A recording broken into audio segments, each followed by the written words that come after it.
Okay. Um, Let me go ahead and first introduce myself, and then I'm going to introduce, I don't want to call them guests because both of these brothers are far more than guests. They are friends, they are family. My name is Harry Colbert Jr. This is my podcast, Destination Unknown, and I am talking to two of the preeminent DJs is not even a strong enough word for what they do because they are ingrained in the culture. These brothers are phenomenal turntablists, culture connoisseurs, and all around just good dudes. But they're part of St. Louis hip hop history. Actually, they're part of hip hop history. Let me not add that extra caveat. They're part of hip hop history, but certainly part of the DNA and fabric of St. Louis hip hop. We are talking about the one and only DJ Charlie Chance Soprano and my man James Biko, formerly known as Needles. What's up? What's up? What's happening? What's up, man? Man, long time coming. This is gonna be good. I'm looking forward to this. Appreciate that intro too, so. Hey, you Oh know what? yeah. It's easy to do when it's true. You know that's just and what's weird And is that was a rhyme. And that was a yes, that's that hip hop. That's that St. Louis hip hop. Well, personally, you could have embellished a little more. was Well, you tweaking know it. what? We're gonna get into the embellishing a little more because I want to get your background and so that there are gonna be some people who like, oh yeah, I know Needles, I know Chan, I know Biko, but there are also gonna be some people who are gonna be like, oh, I didn't know them in that way. So I want to get into all of that. Okay. Uh, but before we get into that story, when we talk about the story of hip hop, we still are celebrating the 50th anniversary. It's still 50 years old, 50 Just on years the other and some side. months. Yeah, we just on Yep. the other Yeah. So when we talk about the history of hip hop, you can't talk about it without talking about St. Louis. And there's a very specific reason for that. And I'm looking at on this computer screen the DNA connection to hip hop. And Biko, that's you. Your father, Gentleman Jim Gates, was the first radio DJ to ever play a rap record in the nation. First to ever play Rapper's Delight. Um, I'm sure you've heard some great stories about all of that firsthand. Talk a little bit about how that came about, what you heard your pops saying, things of that nature. So it might surprise you to know that he really didn't talk much about it. Because it wasn't anything that he thought was groundbreaking at the time anyway. It was a hot record. He thought it was a hot record, and so he wanted to play it like any other hot record that he got. And he wasn't, I don't think he was really tripping that it was a new form of music. Um, you know, thus far as like because he wasn't in New York. He didn't know what led to Rappers Delight at that point. I don't believe. So he wasn't tapped into, all of the park jams and the block parties and things like that. He might have heard about it, possibly because he was in and out of cities and all that stuff. But I'm just saying that to say, it wasn't. I don't know if it being a rap record really, fueled him to play. He just thought it was a hot record. So, you know, he didn't necessarily, he didn't play it himself. He greenlit, it being played. And the person that actually played it for the first time was EDB. And so she played it reluctantly because she didn't want to play it. And she was a big, jazz fan. Like she loved jazz, and um, the way he tells it, he's like some of the soul and R&B records. She would rather be playing jazz. You know what I mean? But she played that because that was her shift and everything. So she eventually played the record, and it took off. Like, according to my dad, he was like, phones, kept ringing. They wanted to hear it again and again, and he played it multiple times that day, and so on and so forth. Um, and that was really about it. Like he doesn't really, go around boasting or anything. And I honestly I can't remember growing up hearing the story from him. I say all the time, I may have heard him say it in passing when Magic 108 had started doing the Way Back Wednesdays, and they were playing all the classic R&B and classic rap records. And he may have picked me up from school one time. This was I was in high school. He may have picked me up from school one day, and they might have been playing Rappers Delight, and he may have mentioned it, like, and I played this, you know this was the first rap record that was played, possibly. If that did not happen, then that means that I found out about it when a lot of people found out about it. And I want to say it was a magazine. I forget the name of it, but it had Beyonce on the cover. This was like maybe early to mid 2000s, and I can't remember the name of the magazine, but it listed that fact in there. And from there I was like, dang. And so I asked him about it, and he was like, yeah, this is what happened. And so, he's not gonna like, exclaim it from a mountaintop or anything. But yeah, he will acknowledge it, and it did happen. Well, and the thing is, we're talking about 1979, and this is pre-internet, pre-cell phone, all of that, and so for him to play that record, for it to blow up like it did, and then like start going from St. Louis, East St. Louis, out to the world, I mean, that's crazy how it just germinated just like that. Definitely want to you know make light, not make light, but shine a light on the fact that it was from a East St. Louis radio station. The station was in East St. Louis. Yeah. That I don't think that gets enough. Absolutely, and we're gonna talk about the ill side as well, because that's part of St. Louis hip hop culture. Bottom line is, and the station was it WESL? WESL, yep. Yeah, Love 1490. yes, AM radio. AM. It was That an AM station. So, yeah, man, yeah. Yep. AM. So right there, we're at the forefront. Like if he doesn't green light that record being played, we don't have this 50th conversation.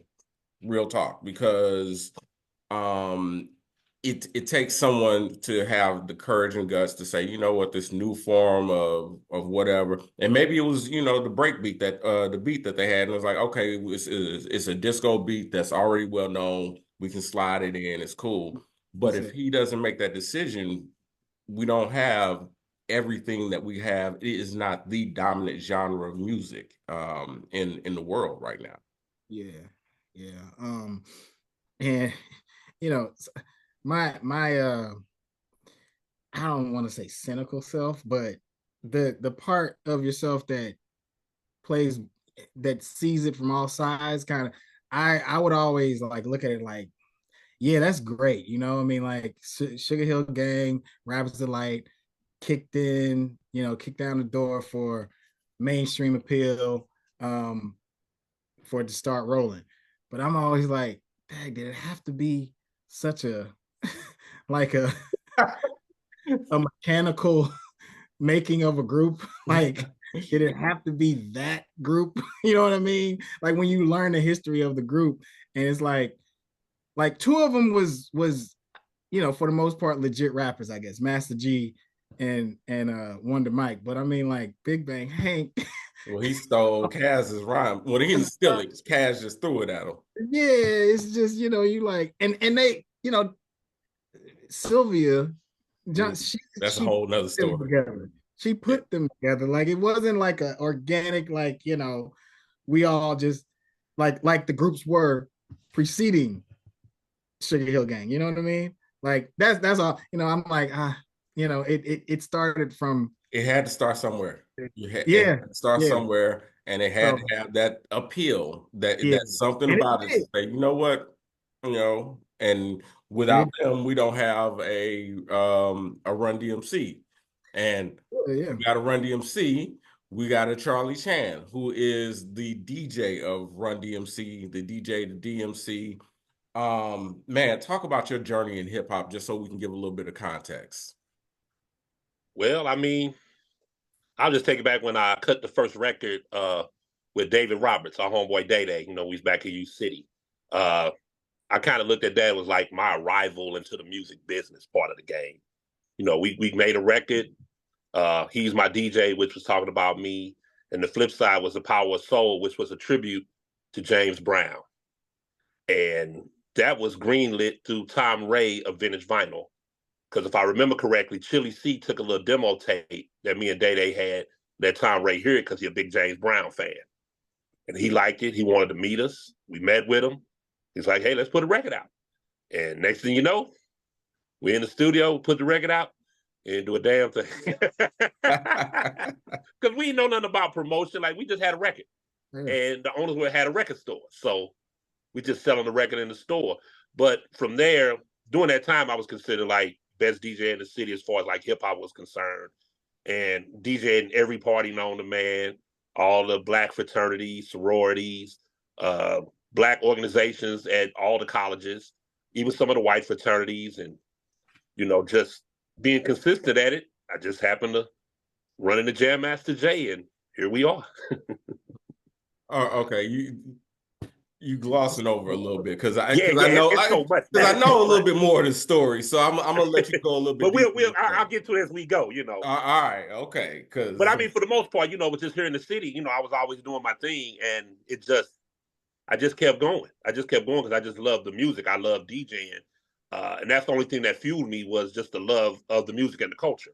Mm-hmm. So I wasn't chasing money. I wasn't chasing women. I just wanted to be dope. I just wanted to be in the conversation. So when you come to the city, you had to mention me.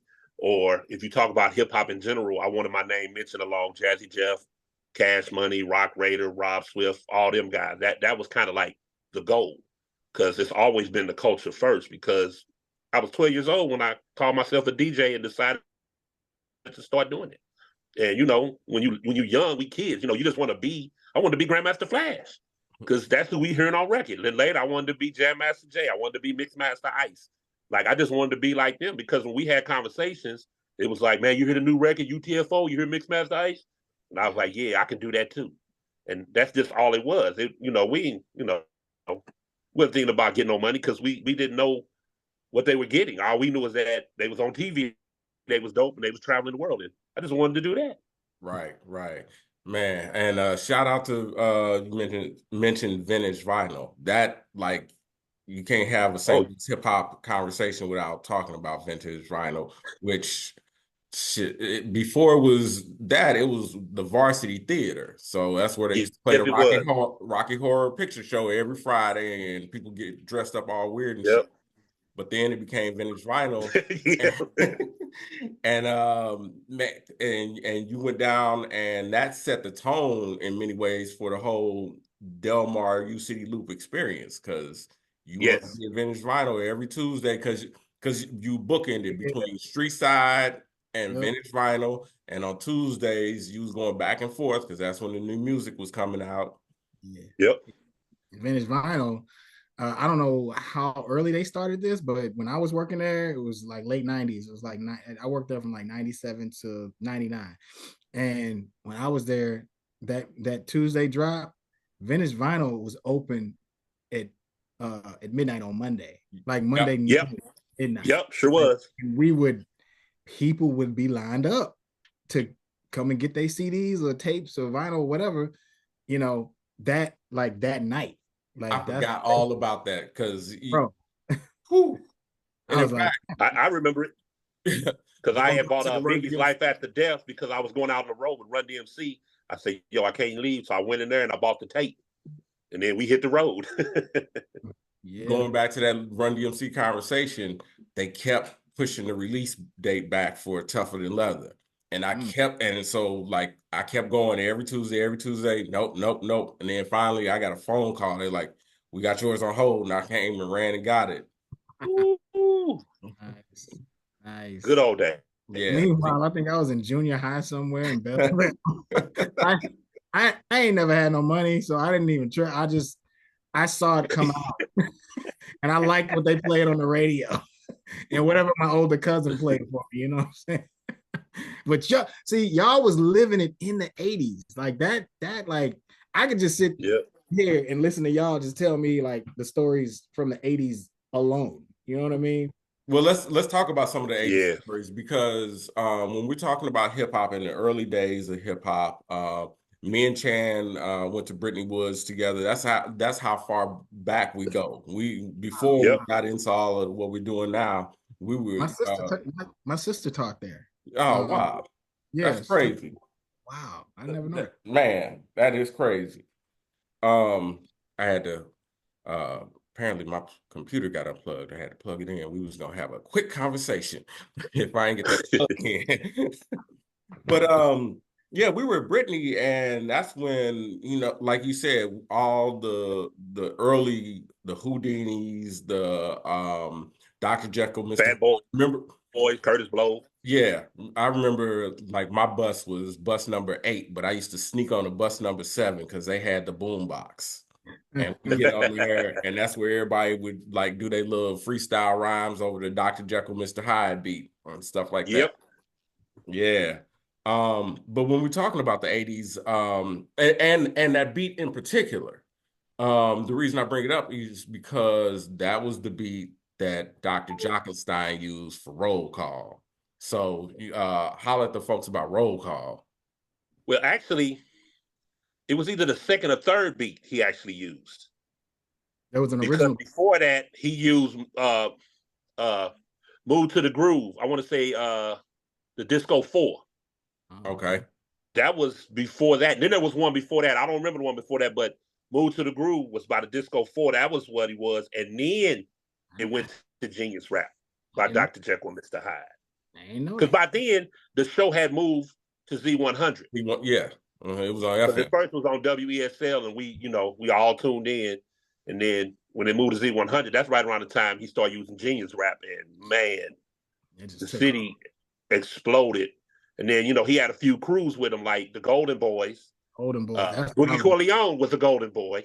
I remember Golden Boys. I mean, Colonel Lee. Colonel Kid Lee. Cool Sharp. Kid Cool Sharp is our boy Ben Brodnax. You lying. Nope. And he taught Colonel Lee how to rap. Man, you would sit there with your tape on pause, ready to hit play for roll call, and when Colonel Lee came on, man, like, okay, here we go. He was like the preeminent like star of roll call. He was. Yes. He was. He was always going against the Golden Boys. Golden Boys was Jockenstein's guys, but he loved Colonel Lee too. And man, woo. I'm wondering, again, we're going pre-internet, so you don't necessarily know these things, but I'm wondering, like, was this the first roll call? Because it was the only. It was the only. What's that name? What's that sign? Come on, give me that only. Number one school. That UCITY. That UCity Rock and Roll Senior High. Favorite teacher with the golden rule. Man. Me, myself, no. Matter of fact, one of the Two Live Crew members had a solo album, and they did a song on there called Roll Call, which was based off us. Wow. That's crazy. Like, you can look that up. I don't know if it was Brother Marquise or Fresh Kid Ice, but one of them had a solo album or whatever, and they had a song called Roll Call, and it was based off us. Man. I'm telling you, you can't have the hip hop without St. Louis. You can't spell hustler without the STL. Just bottom line. Right. I stole that from Ebony Eyes, by the way. We're gonna get exactly. We're gonna get into it. Like back in the day, like we had a spot called the Ville, which was like Page and Union, and then later it became the Victory Center. Hell yes, yeah. So they used to have all them battles at Golden Boys, Colonel Lee, Kid Cool Sharp. I can't remember all the other guys, but I remember the Flyers. DJ Lightning Rod would be DJing, and I just remember seeing them flyers. And I was young, and none of my people was gonna go. We wasn't thuggish enough to go hang out over there. That's why I ain't got no Animal House stories. So if y'all got Animal House stories, y'all got to give them to me. I wasn't. Look, I want pictures.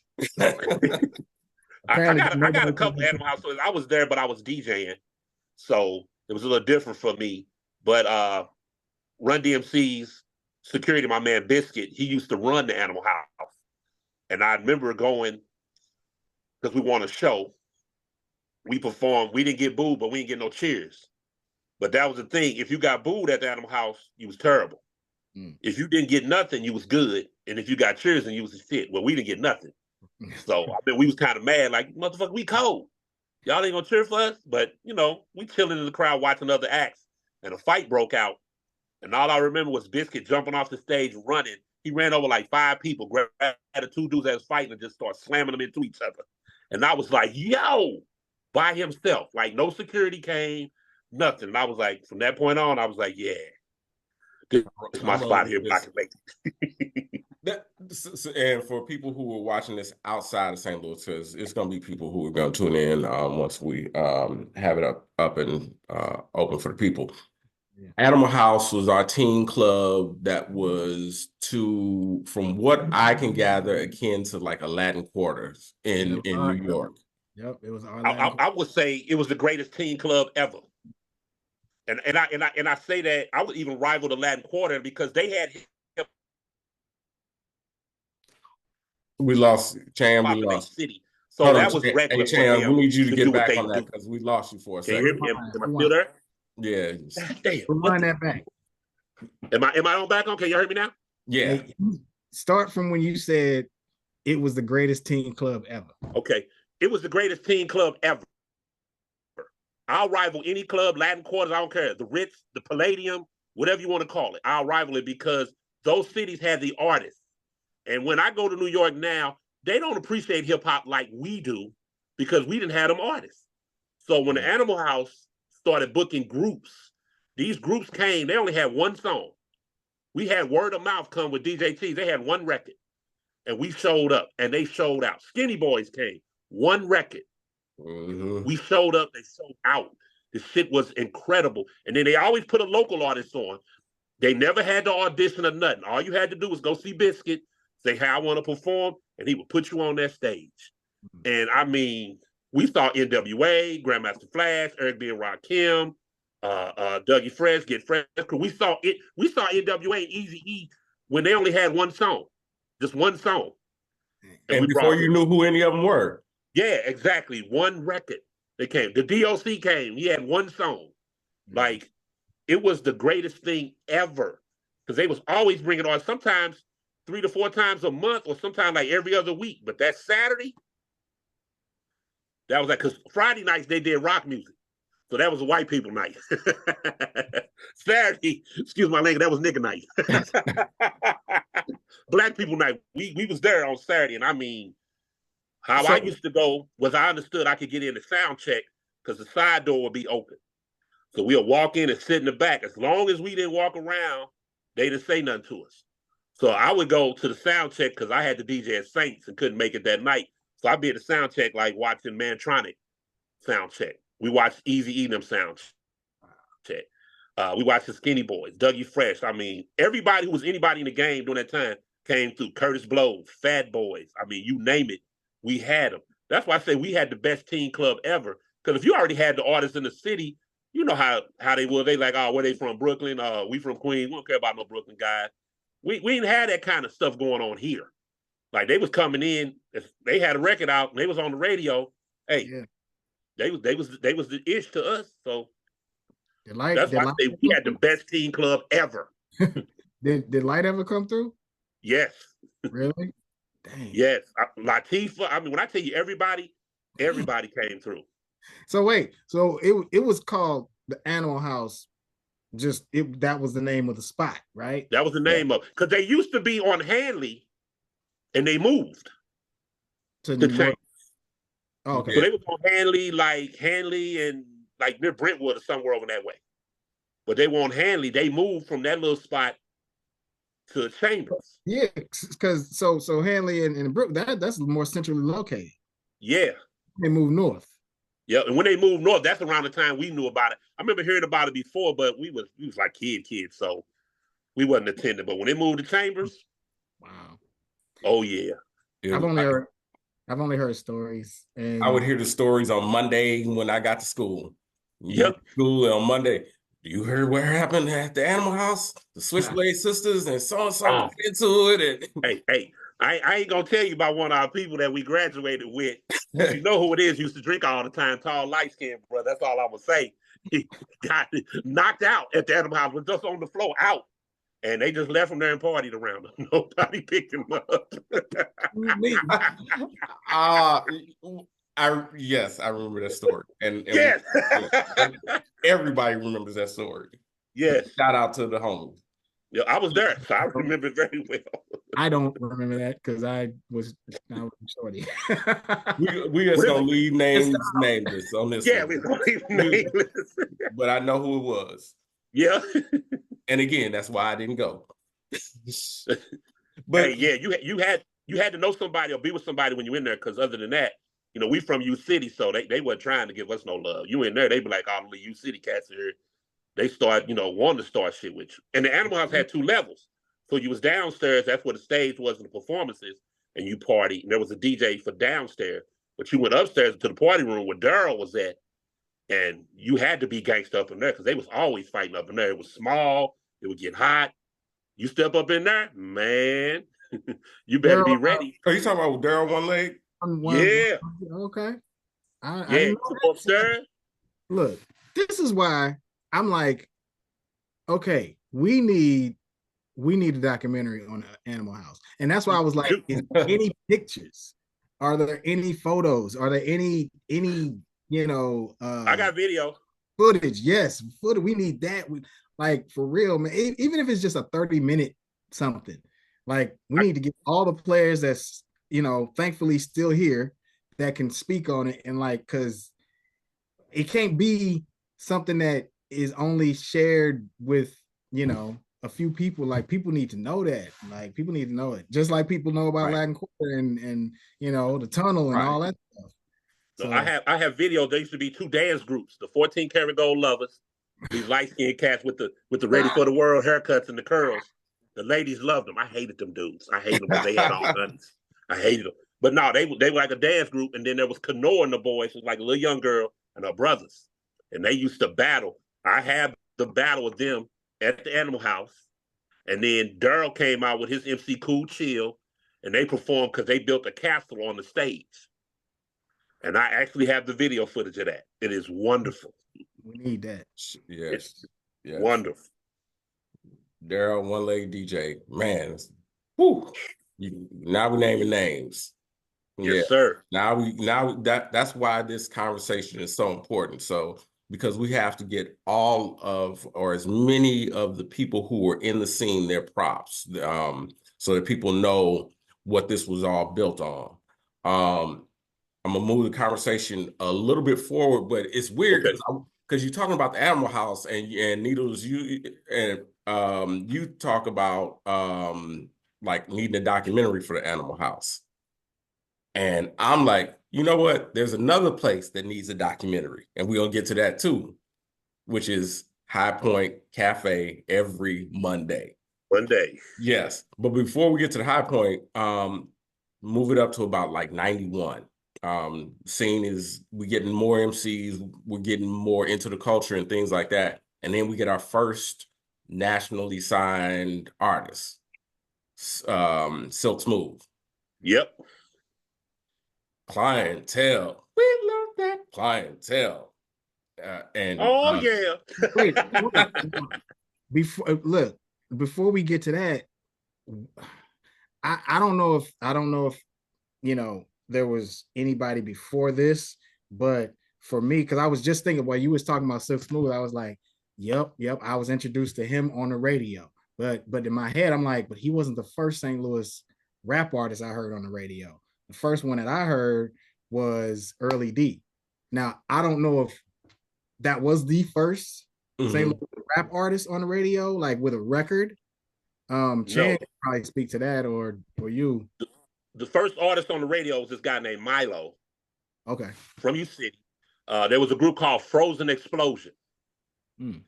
They later signed a deal with B-Boy Records and had an album.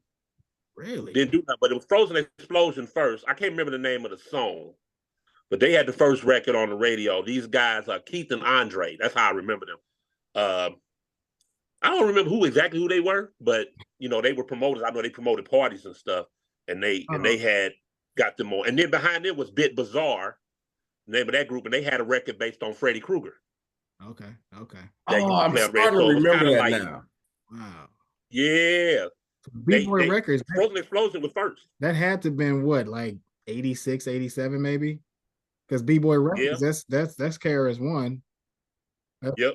You know, Criminal Minded and all that stuff. So yeah, okay. Yep. Okay. But yeah, and you know, Early D obviously was a Tron, G Wiz, that connection. Same with Man and Dangerous D. So yeah. Oh yeah, Silk Smooth though. So but so Silk, and maybe it's because we're starting to hit the video era too a little bit too, and so that might be why it sticks out so much more, because he had a video to go with his song that was on the radio. First drop with Clientele, and then I hit him with the radio version is Trick with a good rap.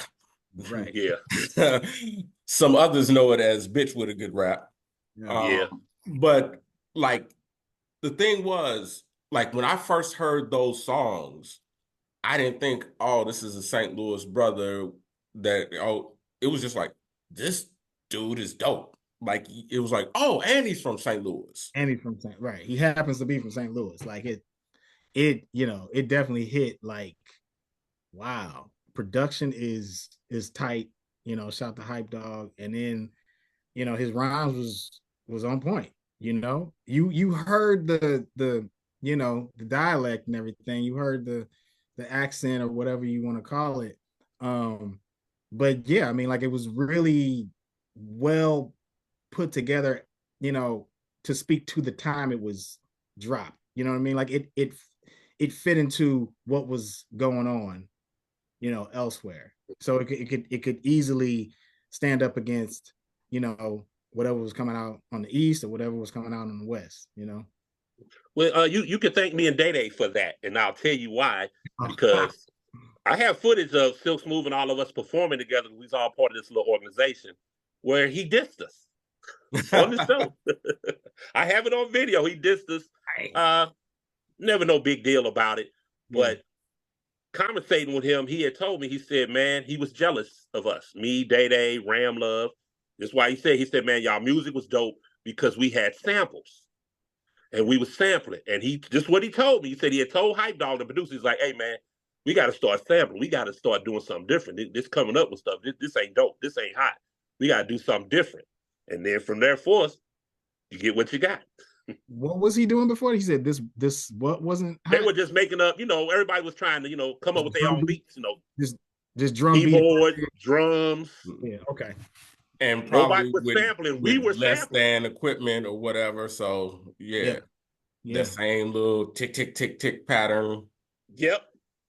Mm-hmm. Yeah. I mean, well, thank you, because it worked. Because it you know, and that's why I'm always, I will always lean toward sampling for hip hop records. You know, original music with keyboards and all that stuff, that's great. It, you know, and I understand, you know, sometimes artists just want to get around, you know, clearances and that headache and all that stuff. Sampling, to me, you know, it keeps a connection to the past and other genres, and you know, it enables your records to be thick and you know, it has a little bit more weight. It holds a little bit more gravity. You know what I mean? So. And it's a science. It's both a science and an art form to be able. Like, I'll listen to certain songs. Like, shout out to Rocky Bells when they do they salute the sample. Salute the sample. And when you hear how certain producers chop stuff up, or how they heard something for a millisecond and like, oh, okay, I can roll with this, and they turn that 1 millisecond into 4 minutes of gold. Yeah. And know what to filter, know what to, you know, leave out, know what to add in. Yeah. That's so much fun. It is. Man, so yeah, shout out to Silk Smooth. Yeah. Cool Odie. Yes. Yep. Oh, wow. Cool Odie. Speak on it. I mean, look, again, I didn't know any of these people. I still never really met, I have yet to really meet Silk Smooth, but thankfully I eventually, you know, met Odie and we became real cool. But like in high school, you gotta understand, like this being from St. Louis, he hit it off with clientele. I was already, I was that dude making just hella tapes. I was just taping off the radio. Again, I ain't had no money, I ain't had no job, so I wasn't buying my own music. That didn't come for a long time. I think honestly, the first CD that I owned, rap CD, was Low End Theory, and that was from that penny. Columbia House Music. Yeah, You say, hold up, pay up. look. So I owe them so much money. so I was making tapes, and he made the tape. Like, you know what I'm saying? I was like, oh, clientele, gotta tape that. And then when Trick with a Good Rat came out, I was like, oh, this number one, the drum track was so hard. Like Yeah. they like them breaks that they was using and thickening them up, that the sample, Yep. that was dope from Rocking It, and at that point I didn't know about Rocking It. You know what I'm saying? I Yeah. only associated that with the MC Light joint, cha cha cha. Yeah. But he implemented it really well. And then Odie with the second verse, I was like, this solidifies it now. Like Clientele was great on its own, but the fact that he came out with a second single and he's got a feature, you know what I'm saying? Yep. And it's a feature from St. Louis. You know what I mean? Like it's still St. Louis, and Odie killed it. Nevertheless, I Yes, he give did. we're gonna like dude just came in Rob, like just was killing it. And so like, these are real significant, legit hip hop records that's shaping your idea of what St. Louis hip hop is, and I was just real happy at that point, man, like for real. That's when the And box was out and you just sit there and wait. Like, oh yeah, they finna play it. I remember that video too. They was in Yeah. some club. They was like turning around or something. Like, Yep. I don't. Yeah, I can't. I got to go back and watch it. But didn't they have like a remix with AMG or something? Or I think, yeah. Yep, they did. yeah. Yes. A lot of people don't know is that the production company that Silk Smooth signed to was the same people that handled DJ Quick and AMG. Okay. Makes sense. And then if you remember, AMG had a song called "My Sister's a Bitch" Mm. that introduced Boss. Okay. Okay. And if I remember correctly, Odie wrote that verse for her. Damn. Uh-huh. Wow. Wow. I'm almost positive that was a story I can ask about, but I remember everybody was saying, I remember him saying it like he wrote that verse for her. So that's how we first heard Boss. Wow. She popped up on that song. It was basically her, and AMG was just doing the hook. My sister is a bitch. Actually, you just mentioned something that is, I think, part of the DNA of St. Louis hip hop too, is because we are legit in the middle. Yep. We get a little bit of everything. And so it wasn't like we were at East Coast city or West Coast city or Houston. We got it all almost at the same time for us. Yeah. Because I mean, I remember in high school and people's like, hey, you gotta check out the Ghetto Boys and stuff like that. We won't, if I was in New York, I would have never had that experience to be like, who are the Ghetto Boys? Yeah. And I think that contributes to what the St. Louis, to the makeup of what the St. Louis sound is. I guess my next question going into that is there a St. Louis sound, and what is the St. Louis sound? I don't think we have one. I was gonna say I don't think we have one that is like that solidified. Like it's no, because I was actually, it's funny. I was just talking to Lifestyle last night about the same thing, and it's like the fact that we are in the middle and we get pretty much everything. And we consider everything. You know what I'm saying? We listen to everything. We accept it for the most part. And we digest it. It's like, okay, I might like this, I might not like that so much, but and then this is coming down, this coming up, and so I think we're one of those cities that we have no choice but to kind of take what we hear from at the time that St. Louis was being shaped musically, hip hop wise. We were taking, I think, sounds from already established cities and sounds and kind of implementing that here and there. You know what I Yep. mean? Mm-hmm. But I always say though, like with every genre, if there's a mecca to it, like country basically is Nashville, that's the mecca of country. Mm-hmm. Let's see, right? Reggae is Jamaica, that's the mecca of reggae.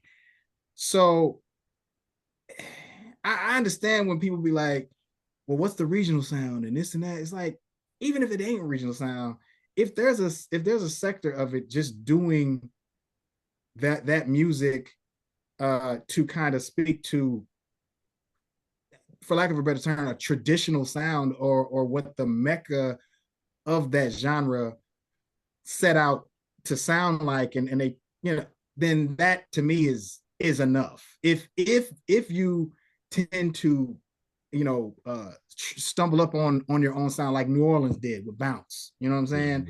Yeah. And that's great. That's awesome.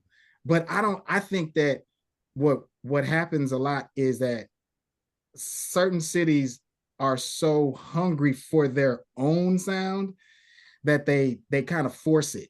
They kind of force a sound, that doesn't happen Yeah. organically, that doesn't happen naturally. You know what I'm saying?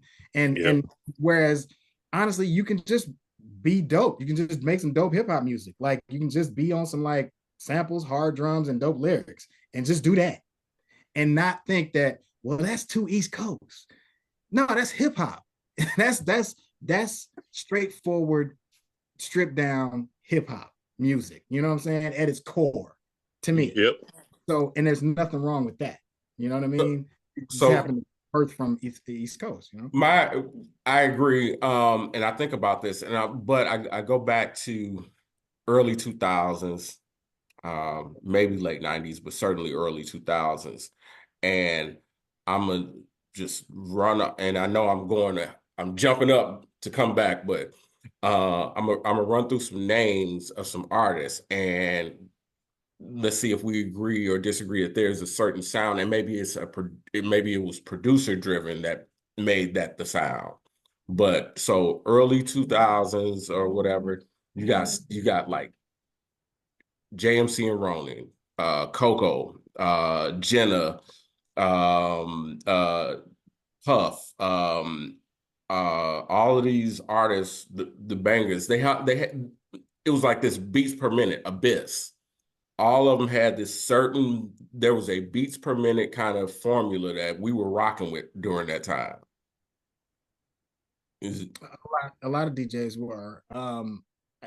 Chan and everybody else that knew me will tell you quick, yeah, I wasn't really that big a fan of a lot of that. Some of the stuff I was fine with, like what's good is good, and what works in clubs is what works in clubs. It might not have been my taste, just because it was to me, it was more electronic. They Yeah.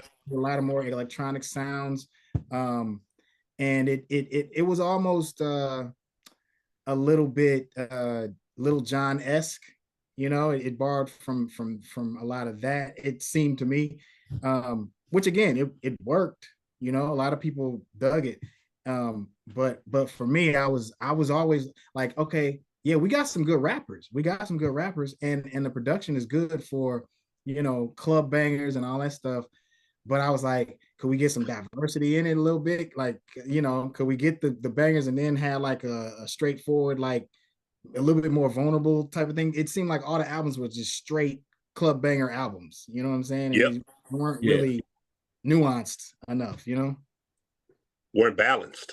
Yeah, yeah. And And maybe that's when I say that was that sound, it was like literally everything that was coming out that was St. Louis attached was club. It was it was more of a club sound. It definitely Yep. was. Yeah. with an exception. Now we go back to where I said we were going to circle around to. Yeah. High Point Cafe every Monday. And actually, I'm going to double it up with Blueberry Hill on Friday nights, because it's they almost one without, I won't say you can't have one without the other, but they were very symbiotic in their relationship. Yeah. Yeah. Oh yeah. So let me take it back to damn. I guess we got to start with 90.3, and I can't even remember the call letters, but it was WashU's radio station. They were. Yeah. And KWUR. yes.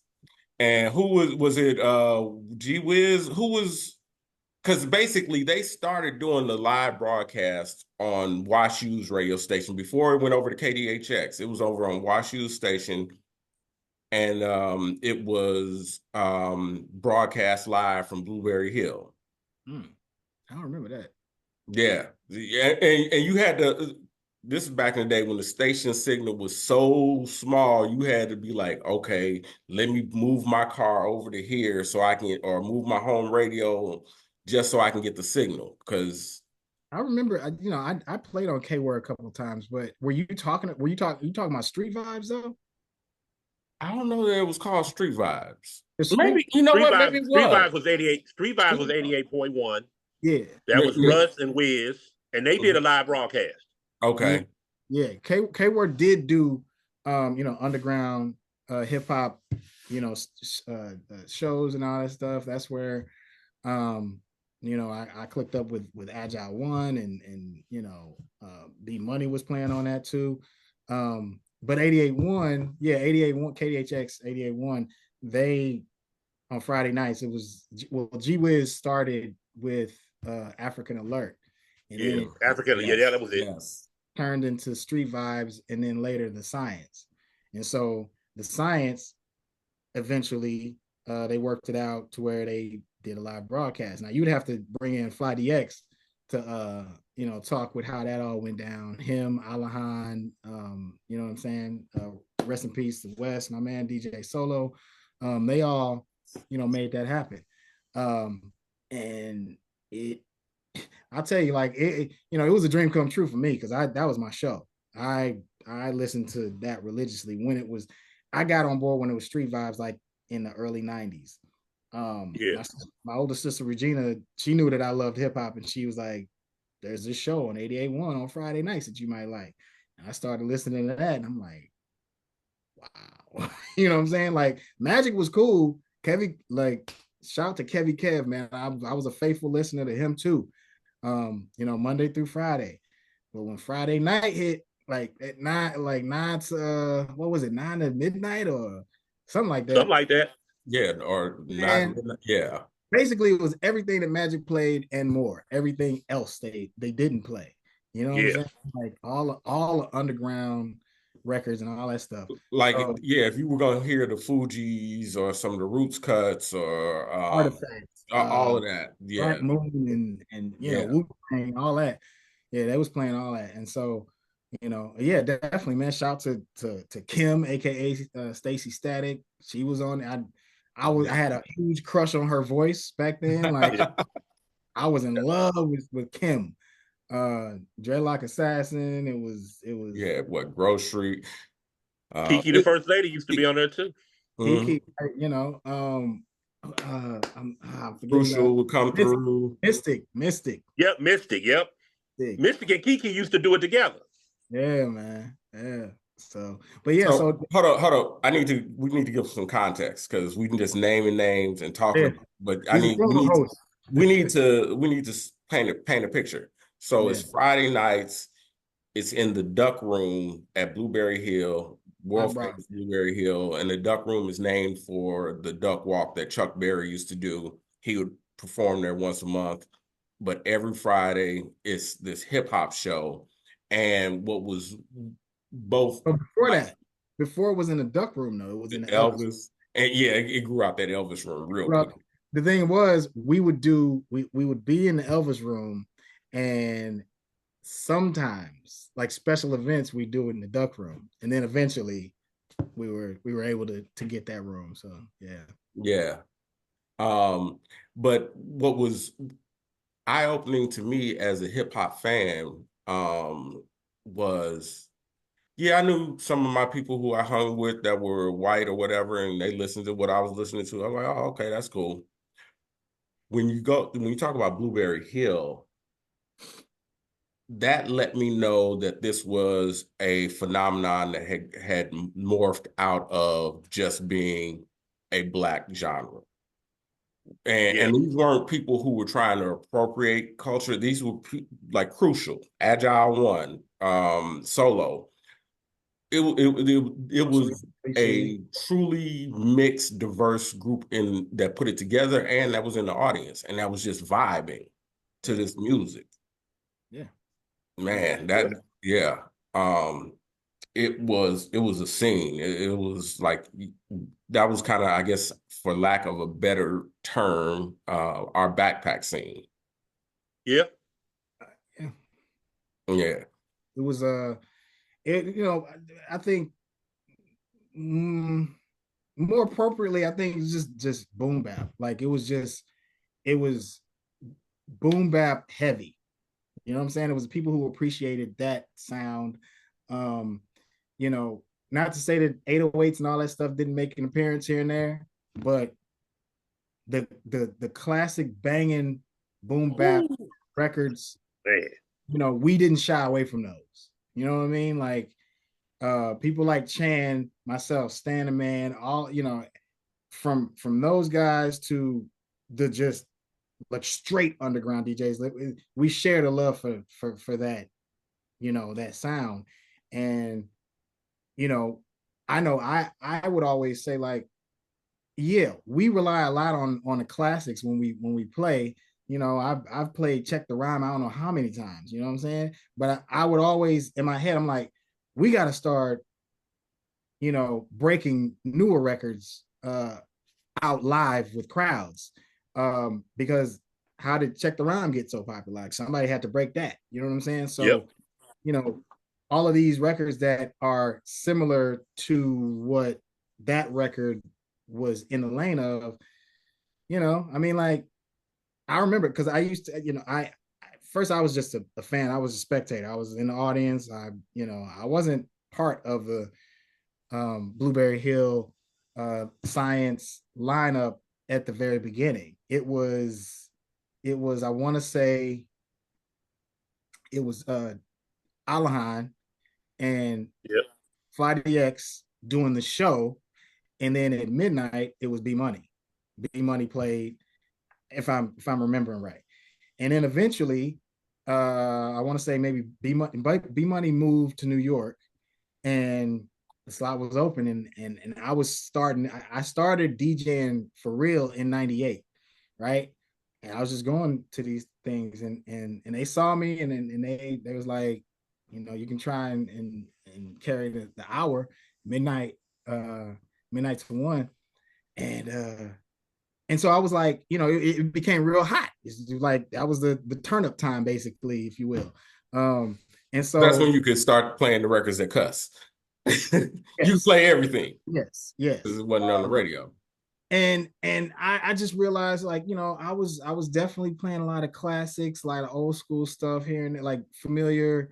But I was like, I gotta try. Me personally, I gotta try and break. I gotta get in the habit of breaking new stuff too, that and not be afraid to, oh man, the floor might clear a little bit because they don't know it or whatever. But like, but and so those were the types of things that was going on at Blueberry Hill, man. It was great. And then of course the freestyle session at the end, with DX inviting MCs to come up. Um, Now I'm not sure when the high point got started. It started in the same year, because um what I did Finster start the high point, or no, Mhm. no, Festa and Lukman and Rabu, they weren't part of the original makeup of, The the high high. point. It was K9 was there, uh Stun, Jonah. I want to say he was DJing a little bit there. John Yep. Harrington was the one that started it up. As far as I know, I believe it was It, John it, it was him in the rap group Fat Trash. Fat Trash. Yeah, yeah. Yep. I don't remember an actual host at that point. I, you know, but Nope. Wasn't the host. eventually Finston, they stepped in, they Yep. got brought on. That's when it just exploded. Like, you know what I'm saying? paint the picture of the high point, because there we again we're throwing out this name, but what and we're talking about a Monday night vibe, Right, like right. one Thursday, because St. Louis, and we'll get to that. Thursday night was the start of the weekend at the crib in St. Louis. Yeah. That was, I mean, between y'all had a whole block lit between 609 and the Del Mar. Like literally a whole block was just shut off lit. So shout out to both of y'all for DJing Biko at 609, Chan at the Del Mar right across the streets. And that was on Thursday.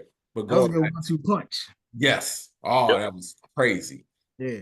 But Yeah. no, Chan can speak to the Monday night because you weren't a stranger to lighting up Mondays. Like y'all used to do Cicero's on Mondays, right? Yeah. Yep. Oh, I remember hearing about wow. that. I could never Yep. make it out, unfortunately, but I would hear Chioki talking about it. Big up to Chioki. Like I remember one time he was like, Chan played Benjamins and they went nuts. And I think Chioki was on the mic saying, "It's all about what?" Like, I think Alahan was telling me that was what happened. And like, Yeah. I was like, dang, really? Like, wow. Yep. It used to be We lost you again, Chan. Right we when was he doing could hip get hop a at good story, huh? Cicero's. Alahan was money. Hey, Damn. I don't know what's going on with this phone. Okay. All right, can y'all hear me now? Am I good? Yeah. good. Okay. So the original Monday, it was just Alahan and B Money. And John Harrington was the one promoting it. And then he we was always doing stuff. And then he approached me like, hey, you want to come do a Monday? I was like, yeah. So I show up, I bring Rich Money with me, and we started alternating Mondays. B Money be on one Monday, and the following Monday be me and Rich. Well, for what I know, we had the better turnout, and then they just gave me and Rich the Monday nights, and we was killing it. And then Rabu, Finster, all them would be there, and at the end of the night, we wanted everybody to rap. So I had this thing where we never just going to give them the mic because they'll fight over it. One of us has to stand there, play while one of us playing the music, and the other hold the mic. And then after you rap, you give it back to us, and then we could pass it on to the next person. Well, Rob Boo and Finston would be there, so they took over that whole thing of doing that. So I could just stay behind the tables instead of Rich Money playing the beats. They would come up, get the mic, and host. And the night was going good, so we had a big ass fight, and this girl got cut. Well, she cracked the dude with a glass, and the glass cut her. But she lied and said that the dude cut her. And then it was a big fight because it spilled all into the parking lot. And UCD police came, and then that ended that night. And then not too much long later, I get the call about the High Point, and I was like, man, I ain't coming because y'all got to pay me. I just refused to come for no money.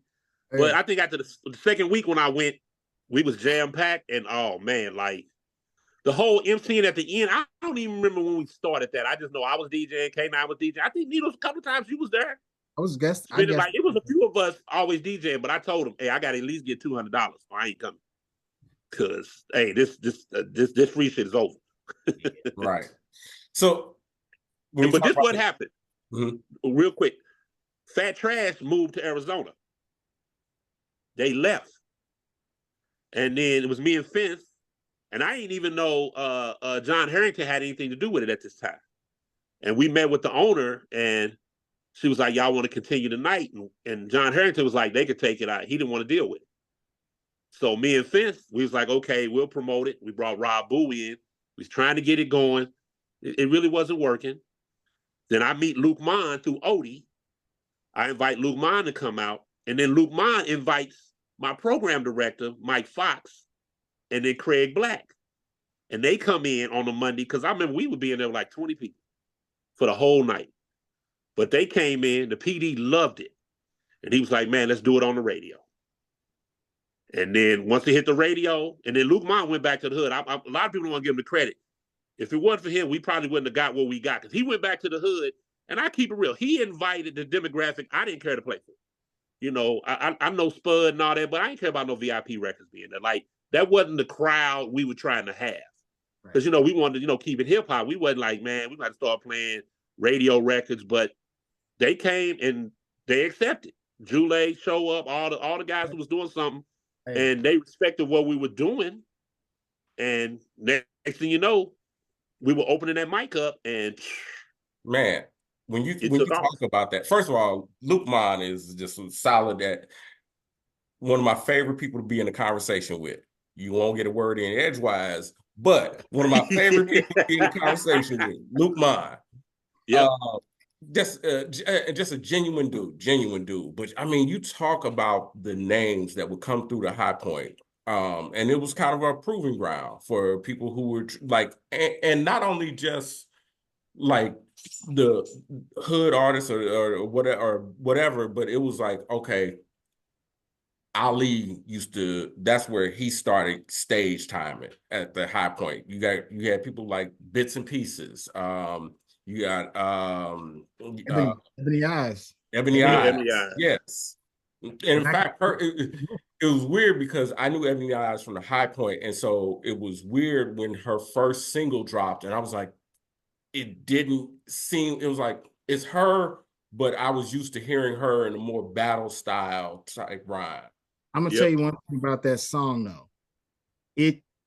The production to me was the only thing that, again, to me wasn't really Ebony Eyes. Mm-hmm. Her verses, the way she approached her verses, her verses, like she was still spitting.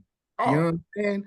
But the production was very. It was like we were saying, it was very club leaning, which I get.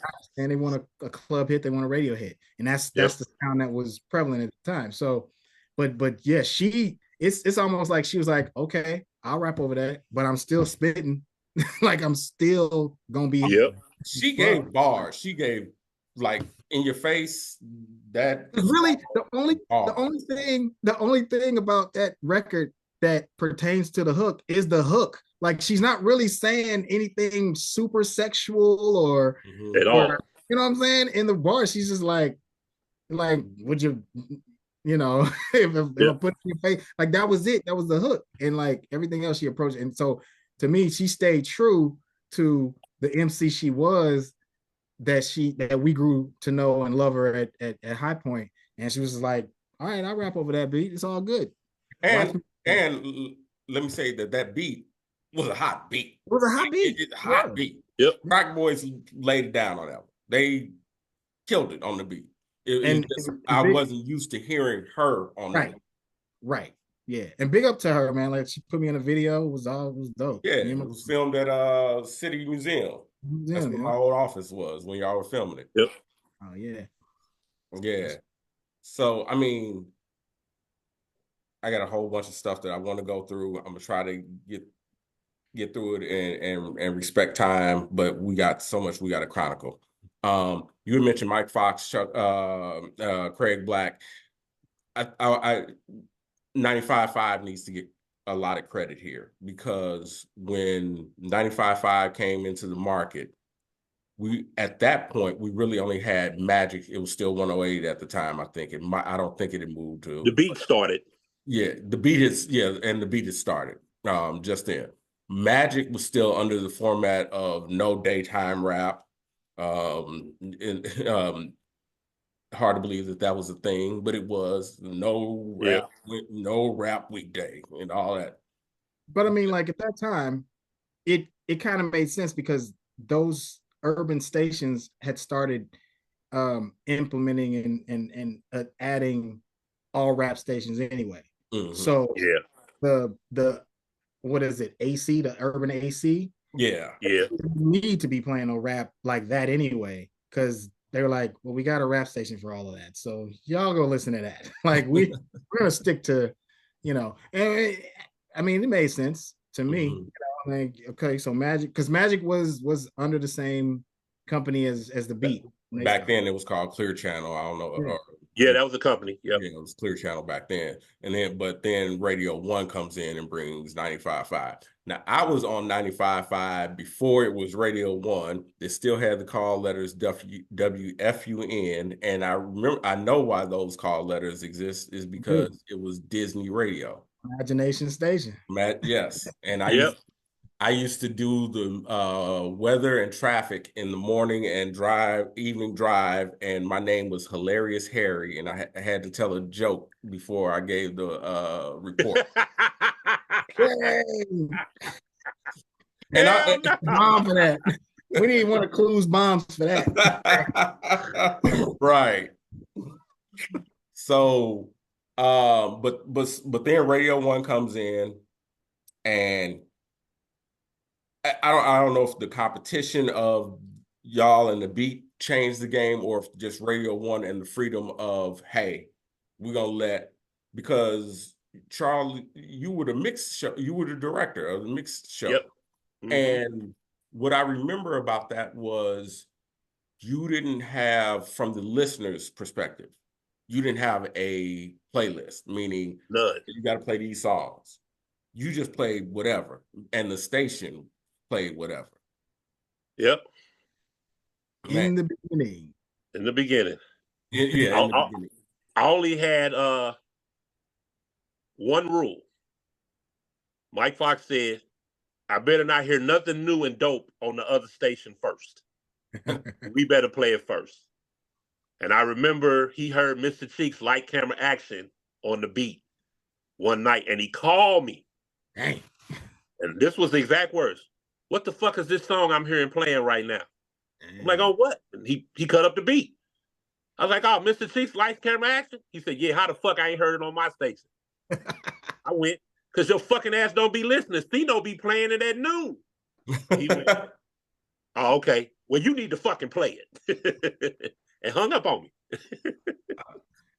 That was, and that's what I think makes St. Louis and our story of hip hop was, especially around that time, was so great, was it was normal for the listener, a radio listener, to hear St. Louis artists on the radio. Like, yeah. And in fact, the biggest song in St. Louis is not from an artist that's outside of St. Louis. The biggest song ever in St. Louis is from a St. Louis artist, and surprise, it ain't Nelly. Yep. I'm telling you right now, and unless something has happened recently, the biggest song to ever come out of St. Louis in terms of a St. Louis standpoint was The Whole Nine. Yep. That song took, you couldn't go to a club and not hear it 5 times a night. Exactly. Yeah. It was originally called Everybody in the Club Up, and then they later changed it to the Nina Pop because of the dance. Yep.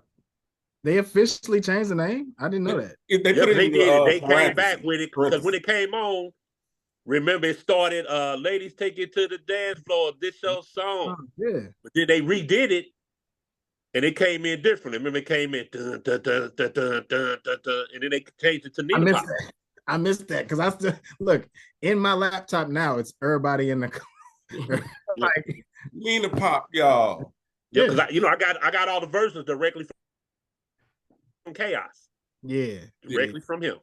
What's crazy is I remember, this is a bad memory to have as a St. Louisan, but we went to the fight, Spinks and Zab Judah, and and Zab knocked out Spinks, and as soon as he knocked him out, he Nina popped. And it was like,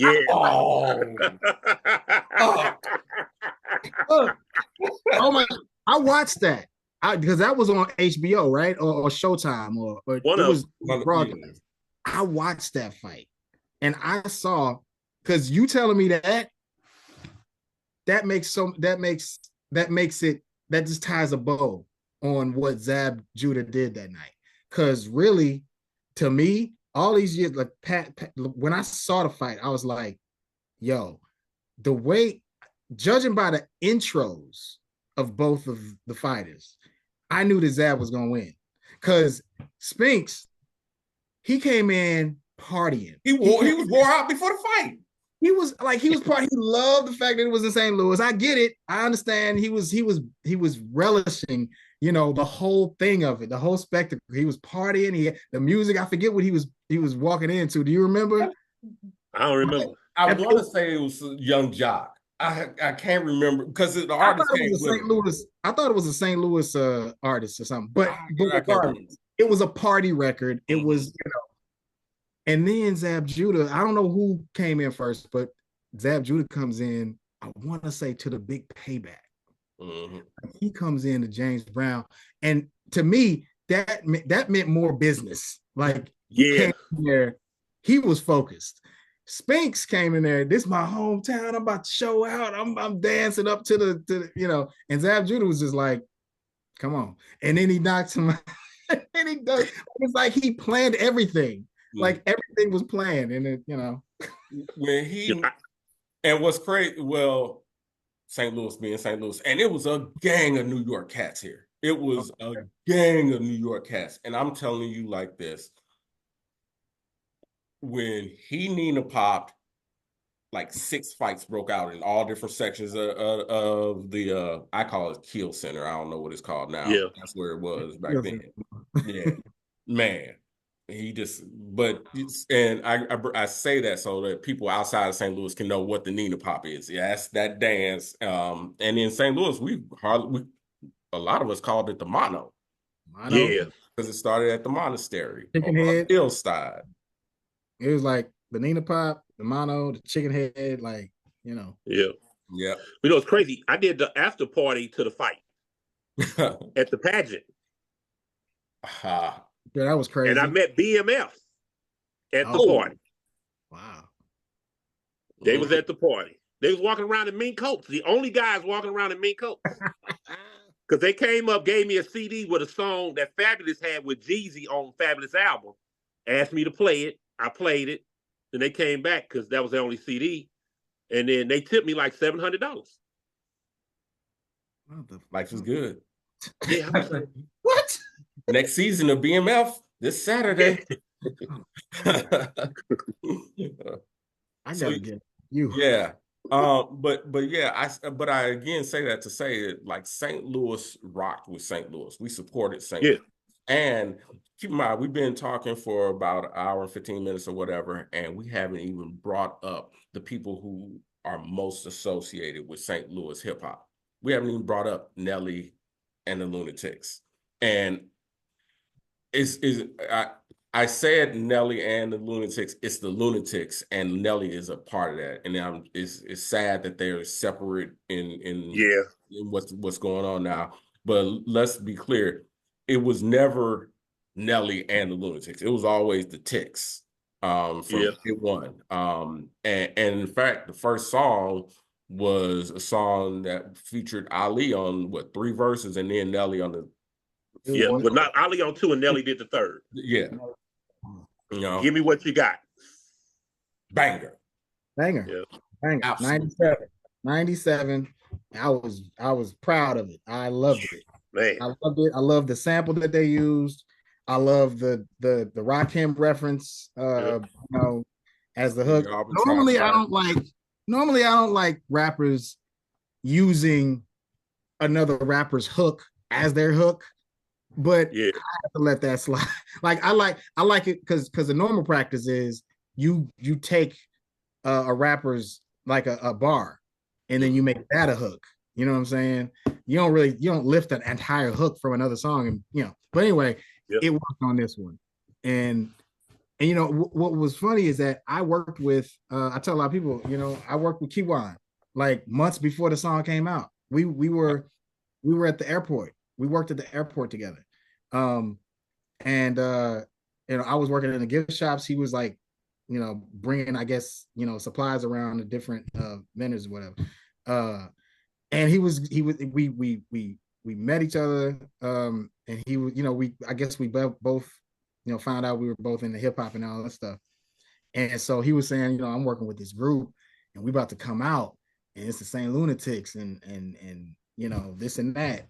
And I was like, oh, that's dope, man. I'll be on the lookout for it. And then it came out and I was like, man, that's crazy. Like, because it really did take off. Like it was big here. Huge. Like, that was, and in fact, I might like before the whole 9, that was to me our St. Louis anthem. Like, okay, no, that's the one we rocking with. And then, but then business being business, whatever happens. All of a sudden, Nelly drops Country Grammar. But before that, they did have a second single that a lot of people didn't realize. Me being the hip hop head that I was, I paid and they actually, I think they got some radio play for it. Yeah, they did. I can't remember the name, but they did. Oh, Who's the Boss? It was Who's the Boss? I'm the, and it was dope. Like that was when, if I'm not mistaken, that was when Murphy Lee was known as Little T. Oh Think wow. so. Yeah, Wow. was he known as, he was known as Little T back then, right or no? I want to say yeah, but my memory, man, it's getting away from But me. That's why we're doing this, so we can get it while we still got it. he starts the song off, another dope sample, another dope beat and everything, and it just to me, I'm like, man, I got the same feeling as I did with Silk Smooth, because they came out with the first really dope single, and then they're consistent, they're putting out Yep. the second single, and I looked at that and I was like, this is what it's about. But then, like you said, it kind of fizzled out for a few years, and then, like you said, Nelly came out with Country Grammar, kind of all of us, out of nowhere, for a lot of people that didn't know, It was out of nowhere. Mhm. yeah, What's in crazy? 2000. Yeah, it came out of nowhere. Nelly is like so, and it was 1999 when St. Louis got it. The world got it in 2000. But St. Louis, and that's what I try to tell people who aren't from St. Louis when they talk about country grammar. I was like, we had been playing that song for a year straight before it Yep, got for a whole year. a whole year. And in fact, it almost died down in St. Louis.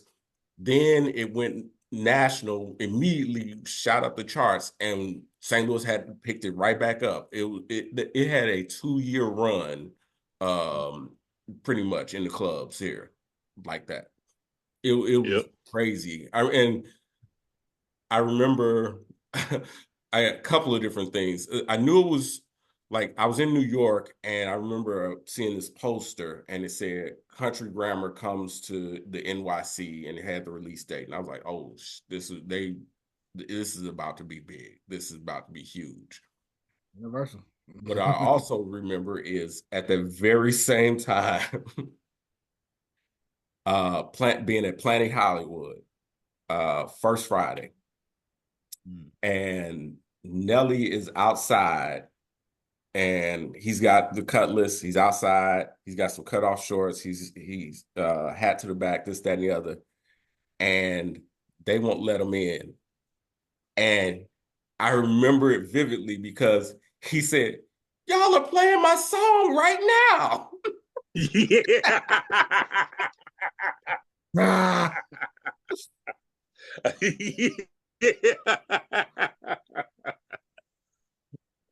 That's me. That's funny. Yeah. So that memory just stuck out in my mind because, keep in mind, we're going back to days when St. Louis, we had a lot of separations, and if you want to have the more quote unquote upscale crowd, no jeans, no such, yeah, you damn near had to go to this club in a suit. I Yep. had a similar thing happen to me. Um, it had to have been like maybe 97. Um, there was this thing called Head Fest. Now, before anybody gets any, it wasn't it wasn't that. It was, a sector of hip hop started calling themselves heads. Like, we're true heads. Like, we hip hop heads. That is what Head Yeah. Fest. It was for the heads. Anyway, and I did artwork for it. I'm an illustrator. I draw a lot and all that stuff. I did like, you know, illustrations for it, and they had like these laminates and everything. And like with this, I drew this brother on the mic, like doing like that with and so, and I was on the laminate and everything. I did some artwork for like the flyer, I want to say. And like, I think I may have stepped out maybe, and they wouldn't let me back in or something like that. Or maybe I just was trying to come in anyway, and they wouldn't let me in. And I did the artwork. I'm kind of part of the thing, you know what I mean? And like, what's funny is, I want to say one of the rappers kind of put it in their song, like Needles did the artwork and they wouldn't let him in or something like that. And like, Damn. Nelly, I feel you, son. I feel you, brother. That'll never happen to him again. He don't have to I worry remember that about it story too. I ever. remember that shit. I was like right there. I was watching it happen. That is Like, funny. yeah. And we shout out to Fred and the other Harry. Yeah. First Friday. And in fact, real talk, the reason I myself and my business partners, Trent and Marcus, the reason we created Select Saturday was to try to compete with First Friday, and we had a nice little run, but we still never got to that 2,000 people shutting down the city on a secret party where, like, going back, I remember when First Friday, you wouldn't get, again, pre-internet or like early phases of the internet. Yeah. Early phases. You would get the email the day of the party as to where it was going to be. Yep. Yeah. 2,000 people strong. That First Friday had a hell of a run, and they deserve their props. We had a little promoter beef back in the day. All good. It got, really good, dope brother. They put it down. And then later on with the Club 7, and then they had another club that when I moved. EXO. EXO, yeah. But yeah. Quick rundown. Let's do the club scene, just so we can throw out some of these names. We threw out 7. We threw out. We had Taboo.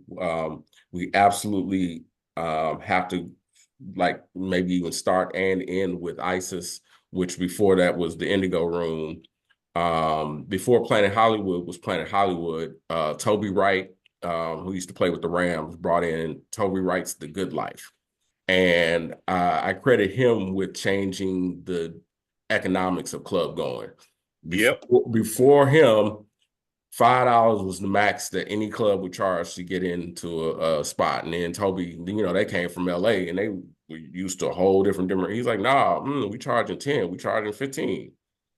And me being broke at the time was upset about that. I imagine some of them people must have been like, is somebody performing tonight or something? Right. Yes, the DJ. They started because they were promoting parties at Facade or Sonny's, whatever it was at the time, and they was charging $10. I was like, man, nobody giving you niggas no $10. Facade, Sonny's, later Toxic, when Reno had it. Yes, that was that spot under the bridge. That was a party spot. Yes. What was that one spot on? Was it on Lindell? It was on Lindell and Vanderventer. It was like, oh, I know what you're talking. I can't remember the name of it. We had 2 levels. Yeah. I want to say it was a C, wasn't it? I know what you're talking about. I can't remember the name of it. I ended up DJing there with like the last 6 months of it. Yeah, I remember that. And then Mississippi Nights is not really a club, but it. That was first place I saw Run DMC. Was in Mississippi Nights. Yeah. Which was right next door to Rivers. Yeah. And now you talk about became Tequila Wild. Tequila, yes. What about on Washington, that one spot that was there for a long time? What was it? You talking about Galloway spot? It was a club. It wasn't a. Was it St. Louis Knights before they moved it? No, on Washington. We had Evolution, the Galaxy, then it became Evolution. Not the Galaxy. Not on that. Oh, you talking about old boy where Khan used to be the sushi. I don't know, but definitely the Galaxy. Shout out to the Galaxy. That was one of my favorite spots. That was where I first saw my the first time I came out to see an underground hip hop show. It was Ghostface Killer, Raekwon, Shades of Brooklyn, Artifacts, I want to say Evil D was spinning. He was with Shades of Brooklyn. That was 96. Yep. That was 96. And Doug Morgan. Okay. Doug Morgan brought that show. The other spot over there, we had the Green Room. Well, it's not the one I was talking about, but yeah. The Green Room, we had Velvet. That's the spot. That's the spot. That's and then where there was Felix's Cafe too, that sat right on the corner. Mm-hmm. What's that? Whatever the stoplight is, it was across from Marty Shoes. Okay. Velvet is where the first time I saw Questlove DJ. And and Keenan had brought him. I forgot Keenan's production company at the time, what it was called. Foundation, Huh? Foundation, Foundation. Well, yeah, yeah. Yeah. Mhm. And Velvet was Yeah, Velvet. That's what I was thinking because I was like, there's a club on there was a club on Washington that stuck around for yeah. a long time. Like it took a long time for it to finally fold. But Oh, it I know the story behind them folding really what was up? because that was when they was gonna start all that renovation and stuff over there, and they had like a 20-year contract, and the contract was up, and they was gonna let them renew, but they tried to hit them for like 5 times the rent. Mm-hmm.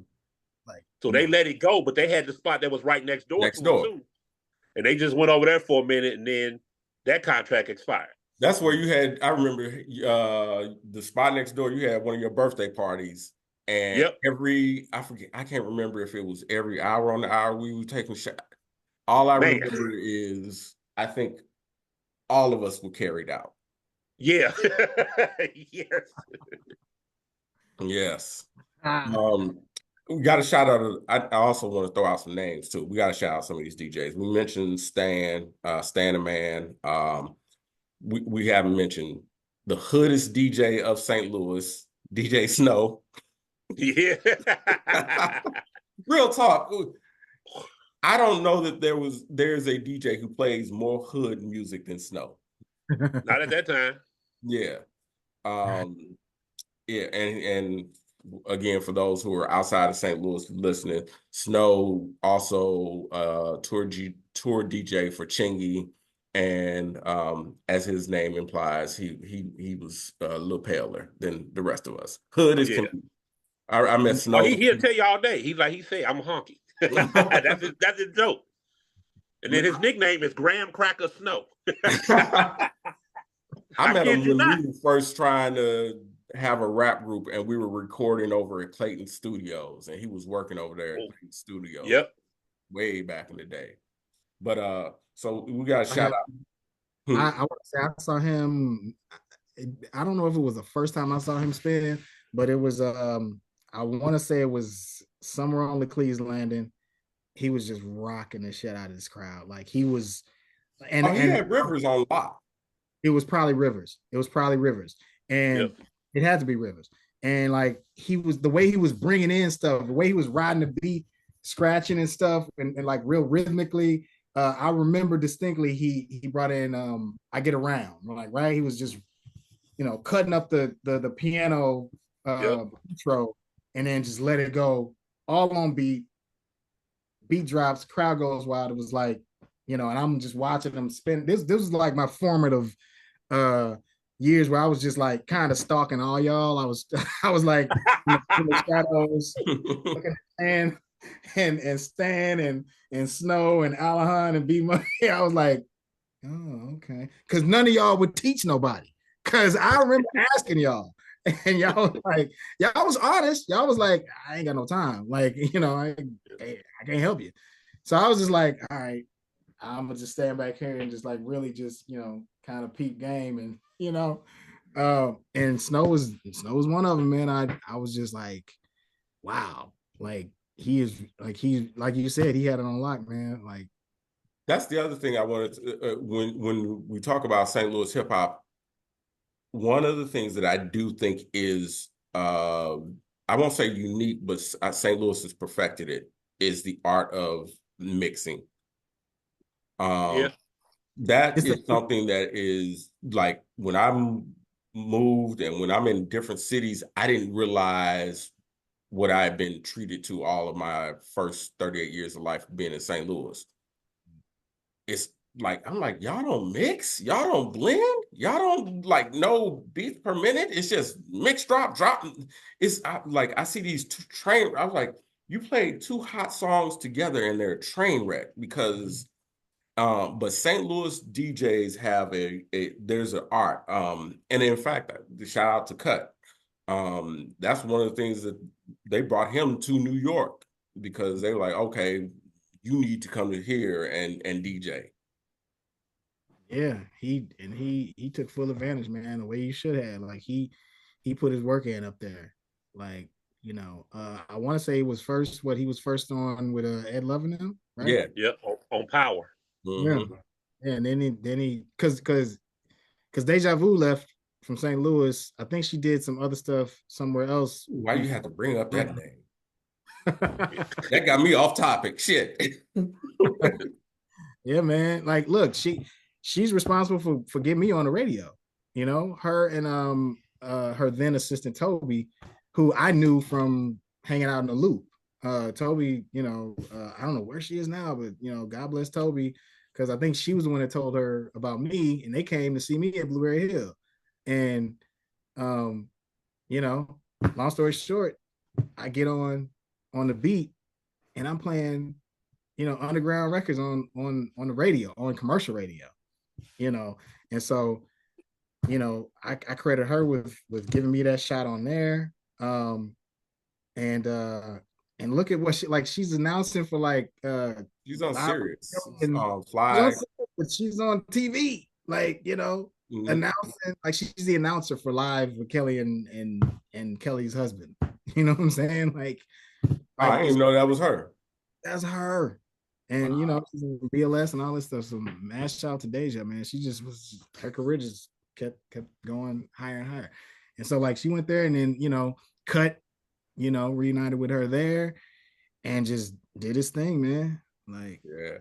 I looked up to him a lot. Yeah. So we got a bunch of names I want to make sure that we get to in terms of just at least shouting them out. Toss and Ted, Voodoo, throw them out there just in terms of Doc Love. Yes. Chaos, Rec One.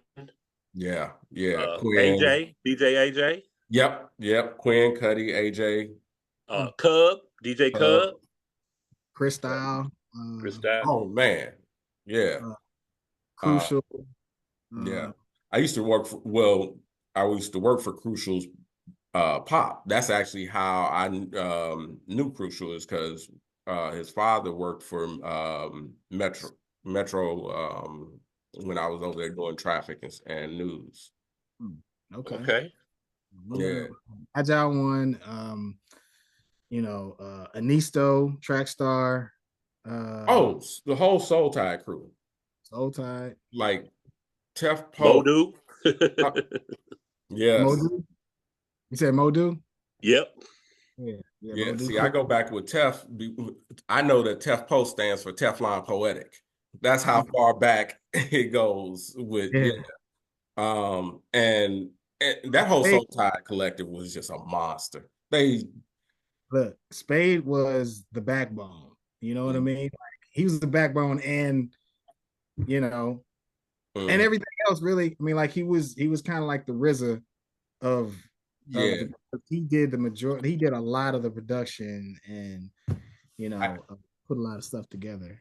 I got to see Spade and Train here in Minnesota. With you. Oh yeah, when y'all did the Hawthorne Headhunters and opened for Hiatus Coyote. Yeah.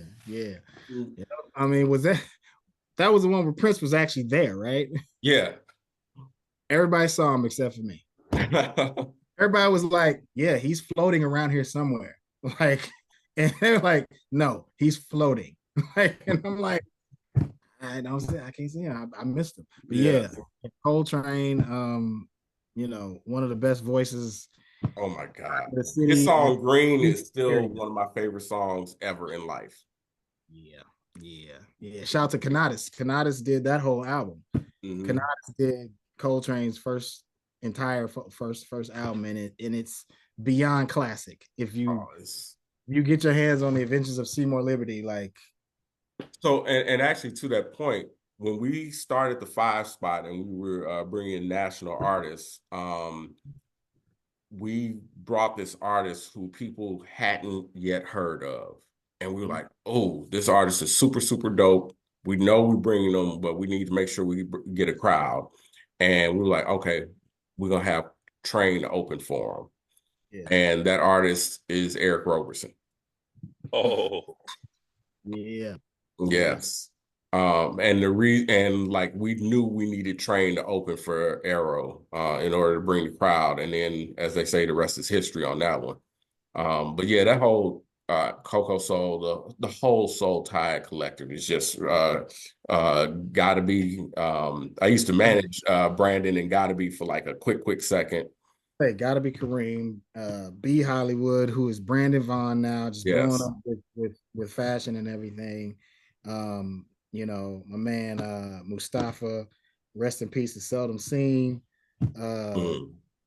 you know, it's wow, Yeah. it's It's so many Midwest adventures. There's so many, it's so many different names in this whole thing of the hip hop culture. We ain't even taking it up from 2010 to where it is now, and Metro Boomin, Sexy Reds, the you and know, mhm, you know, um, yes, like but yeah, and speaking of John Harrington, like we said John Harrington a lot, man. Big up to Midwest Avengers, dude. Like, Yeah, you know, and they doing like their 30th anniversary, I think. You know, something mhm, like that. Yeah. they've already done like 30 years, dude. You know, and they one of the most consistent rap groups out of the area too, man. And John Harrington alone, man, like he's responsible for so many events and event series and all this that he definitely needs to be recognized and acknowledged. So yeah. Shout out to one of my former students, Ronnie Notch. Oh Um, yeah, yeah, I used to teach journalism to Notch. And he's gone on to do other things that hip hop took him in the direction of, but he took it out of hip hop, and he's been working with Microsoft and doing all these other dope projects. So that's real cool. Shout out to the All Stars. Uh, and all the All Stars and my boy Victor Moan is just yeah. It, um, Speaking of John, I need to shout out another John, the living room, and then what was it, oh society? yeah. Society, plush. Plush. He had for a good 5 years, he had the club scene on lock. Yeah, Like real, like just absolutely on lock. Yeah. living room, bro, man. I remember coming in there for the first time and just feeling like this is the best club ever. Yep. Like, how can anything top this? Like, got actual Couches. living rooms as booths. Like, Hmm. like this is so plush. It's so What is that, velvet? I just couldn't believe the decor and everything in it. And it was just crazy. Like I was dumbfounded. I was like, wow. Like, but the bad thing about it was if memory serves, it didn't last long, right? no, that's why it didn't last long. It had a well, I say it had about a year run. But by then, St. Louis was gonna do what St. Louis was gonna do. On to the next. And I mean, it just got hooded out, and Yeah, it was like, okay, Cat started tripping in there all the time, and then he shut down for a while, and then I don't know if Society was next or if Plush was next. But Yeah, we had that problem at we had that problem in a couple places that I played, like 609. Eventually, unfortunately, like it had a really good organic rise, with the people that I was targeting. People mhm, came for the particular music that I was playing, and then it kind of at some point it sparked. It was like the place to be on Thursday, and I always said like half or maybe even more than half the people that were there probably didn't even know who I was. They didn't know who was DJing. They didn't care. They just knew that it was popular on Thursday. And yep, so, and unfortunately, like you said, our city being what our city can sometimes be, some of the wrong folks started, falling through. and it was just the wrong element. It was just the wrong, Right. and it started fights at a night called Jazzy Fat Nappy. you know, Yeah. a fight at a place that I was playing more roots than anything else, like more, Right. and just and that's what told me, is like the majority of the people that's coming in here, like Tribe and the Roots and Erykah Badu and things like that, and trying to party off that, they not the type to really generally get into fights. You know what I'm saying? And we had a shooting in the parking lot, and that's when I was Remember like, that. Yeah. nah, it's done. I ended it later that year. It was like it was done. I couldn't really control it past that, and so I unfortunately it had to end, man. Like, but it's like you said, like fights will start when it becomes something else other than what you set out for it to be. That element is just not good for it. Right. Right. Before we get off of here, I'm gonna go all the way back to the beginning because we didn't give for sure, Chan.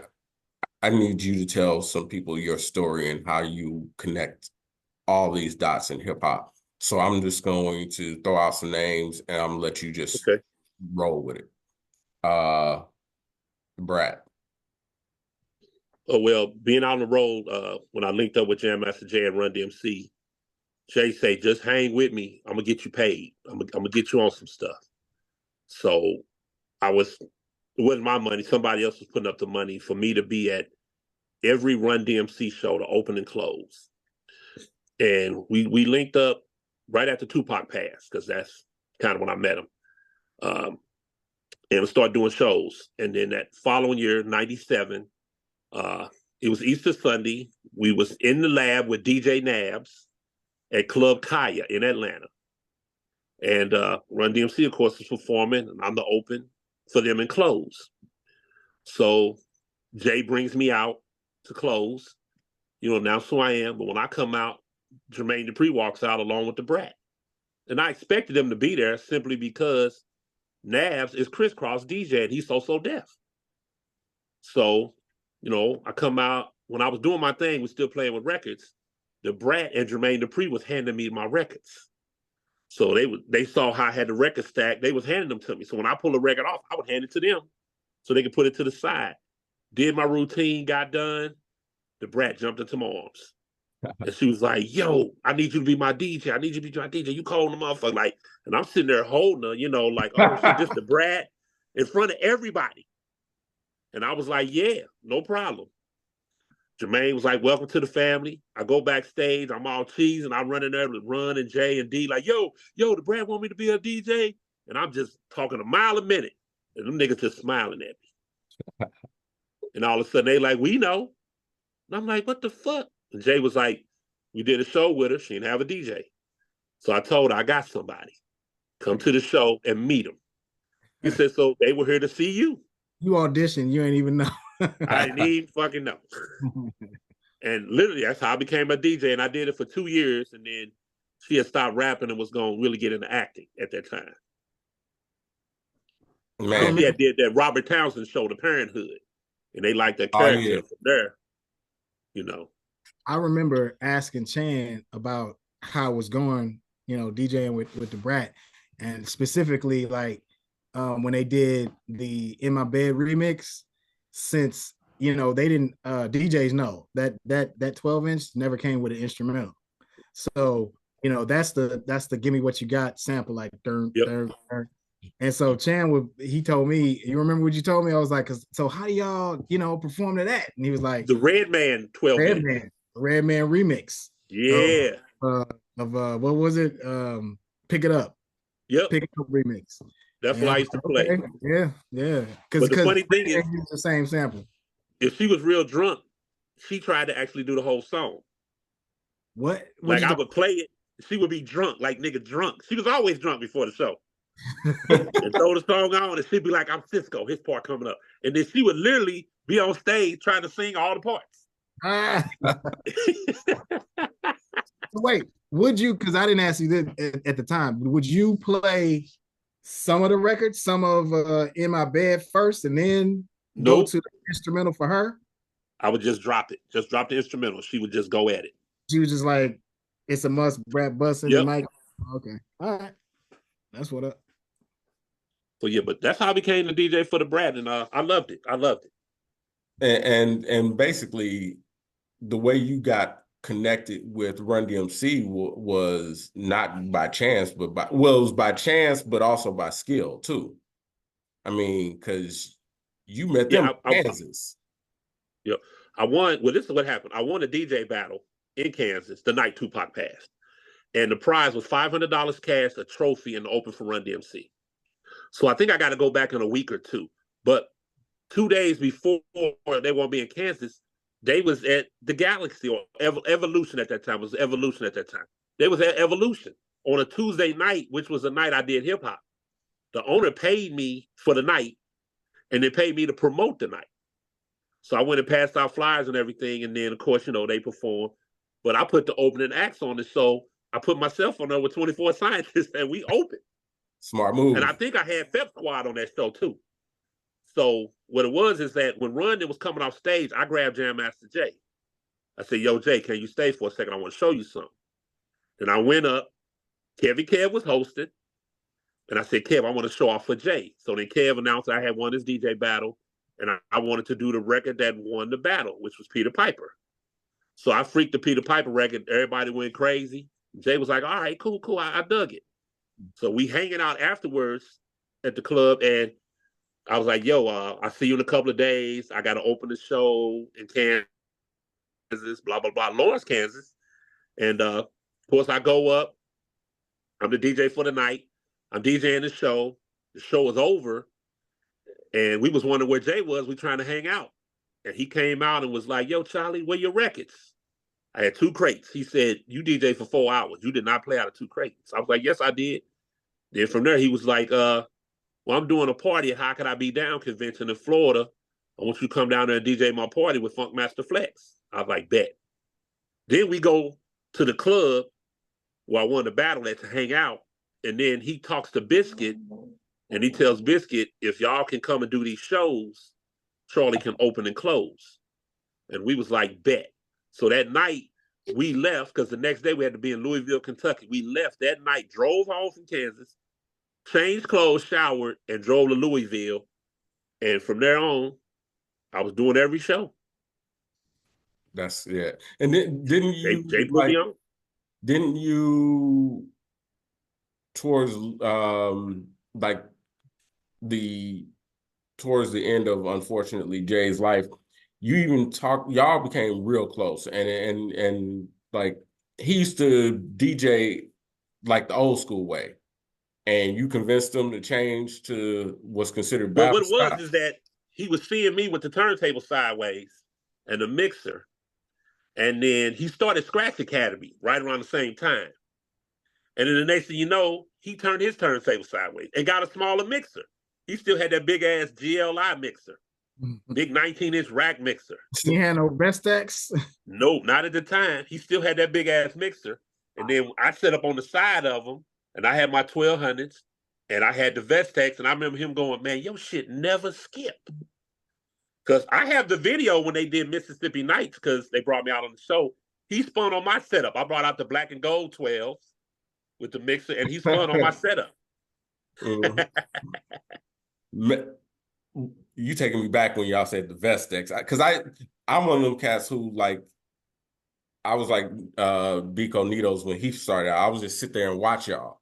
I never learned to do it, but I would watch y'all the whole time. Like, okay, you got the Vestex, you do this, you do that.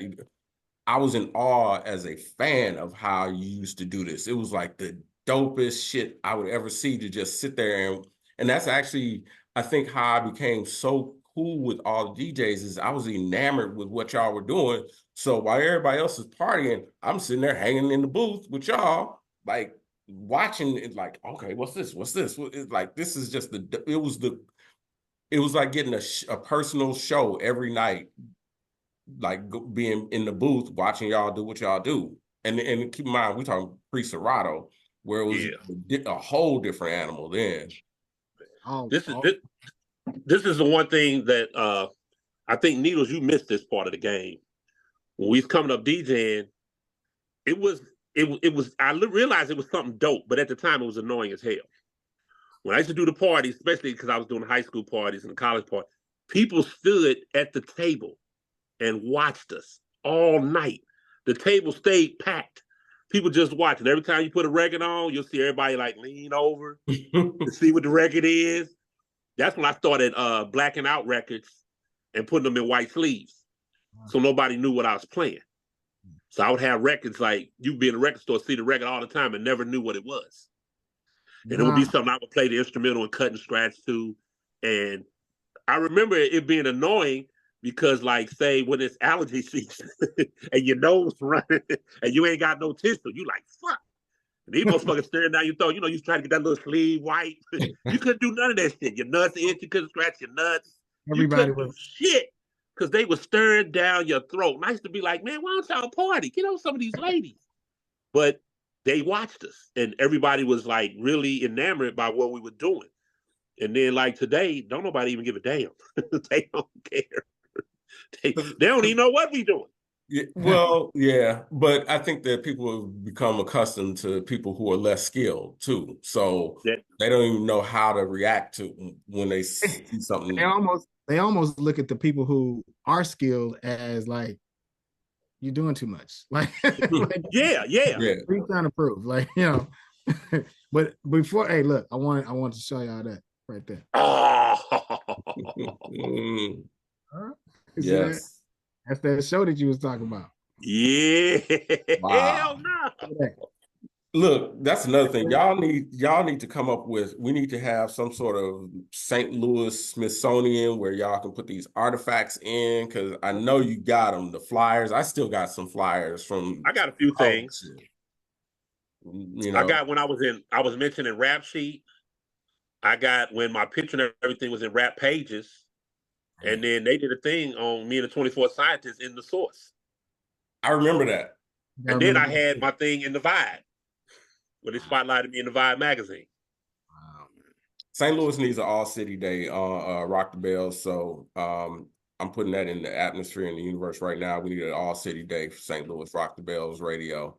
But Needles, you are on not 43 but 45. I can get at the people. I can get at the people that run it. Hey, seriously, I can get at the people that run it with no problem. Yes, do that. We need an all-city day. And Biko, you have the smoking section on Friday nights. You and Trackstar. Shout out to Trackstar DJ to run the jewels. Yeah. Time, man. Like he hit me up and was like, you know, you want to. This was around the time that I'd me and Cleo stopped doing Rawthenic on 88.1, and he reached out to see if I would want to, you know, do the second hour on his show, the smoking section. And, you know, I was like, bet, you know, let's do it.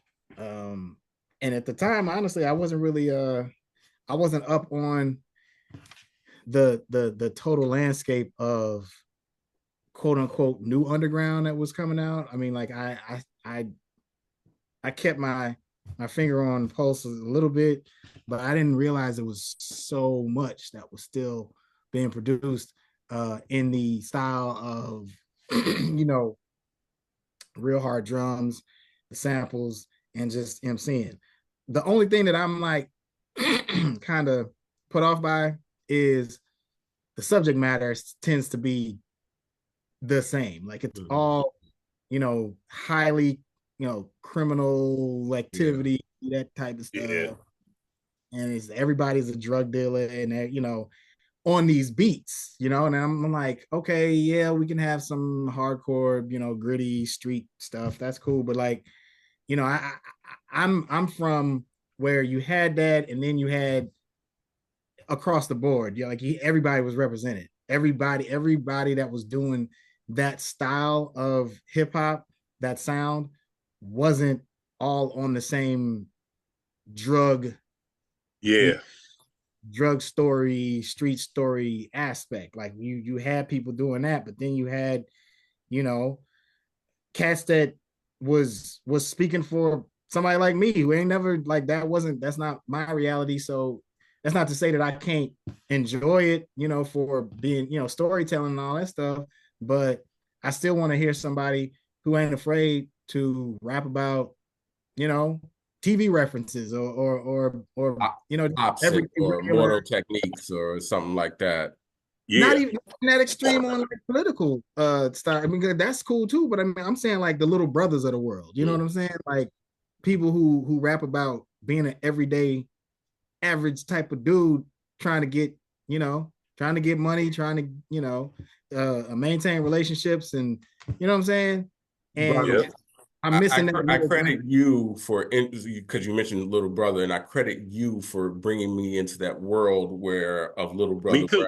where I Me too. yes, and then where I learned who the Foreign Exchange was, and then they became my all-time favorite group. And thankfully, I got a chance to work with them and work with Zoe a few times, and just saw him recently. But I credit you for bringing me into that world. And I remember what it was. You had a sample. You had this CD, and you had that, how can it be? And Yeah. and then you played it. I was like, what song is this? And then I heard like the Little Brother. I was like, that's what he's playing. Oh yeah, that's the soul searching Yeah. mixtape series. And I gotta send a big shout to DJ Riz. I got the idea from people like him. His live from Brooklyn Yep. mix. I got that it was a promo that was sent to me. I want to say it was Stimulator or whatever. And he just had all of the samples in a mix, you know. Yep. And from that, I want to say before that, I heard Quest at one of the Roots concerts. He was doing a DJ set first, and it was the first time I saw him spin. And he was playing original samples. He played the sample that the Artifacts used for Wrong Side of the Tracks, and it blew my mind. And so, that coupled with Questlove's, also he put out a mix. I think he called it The Lesson or something like that, and it was all samples. So those two and other mixes like that kind of fueled, you know, it inspired me to do what you're talking about, the soul searching.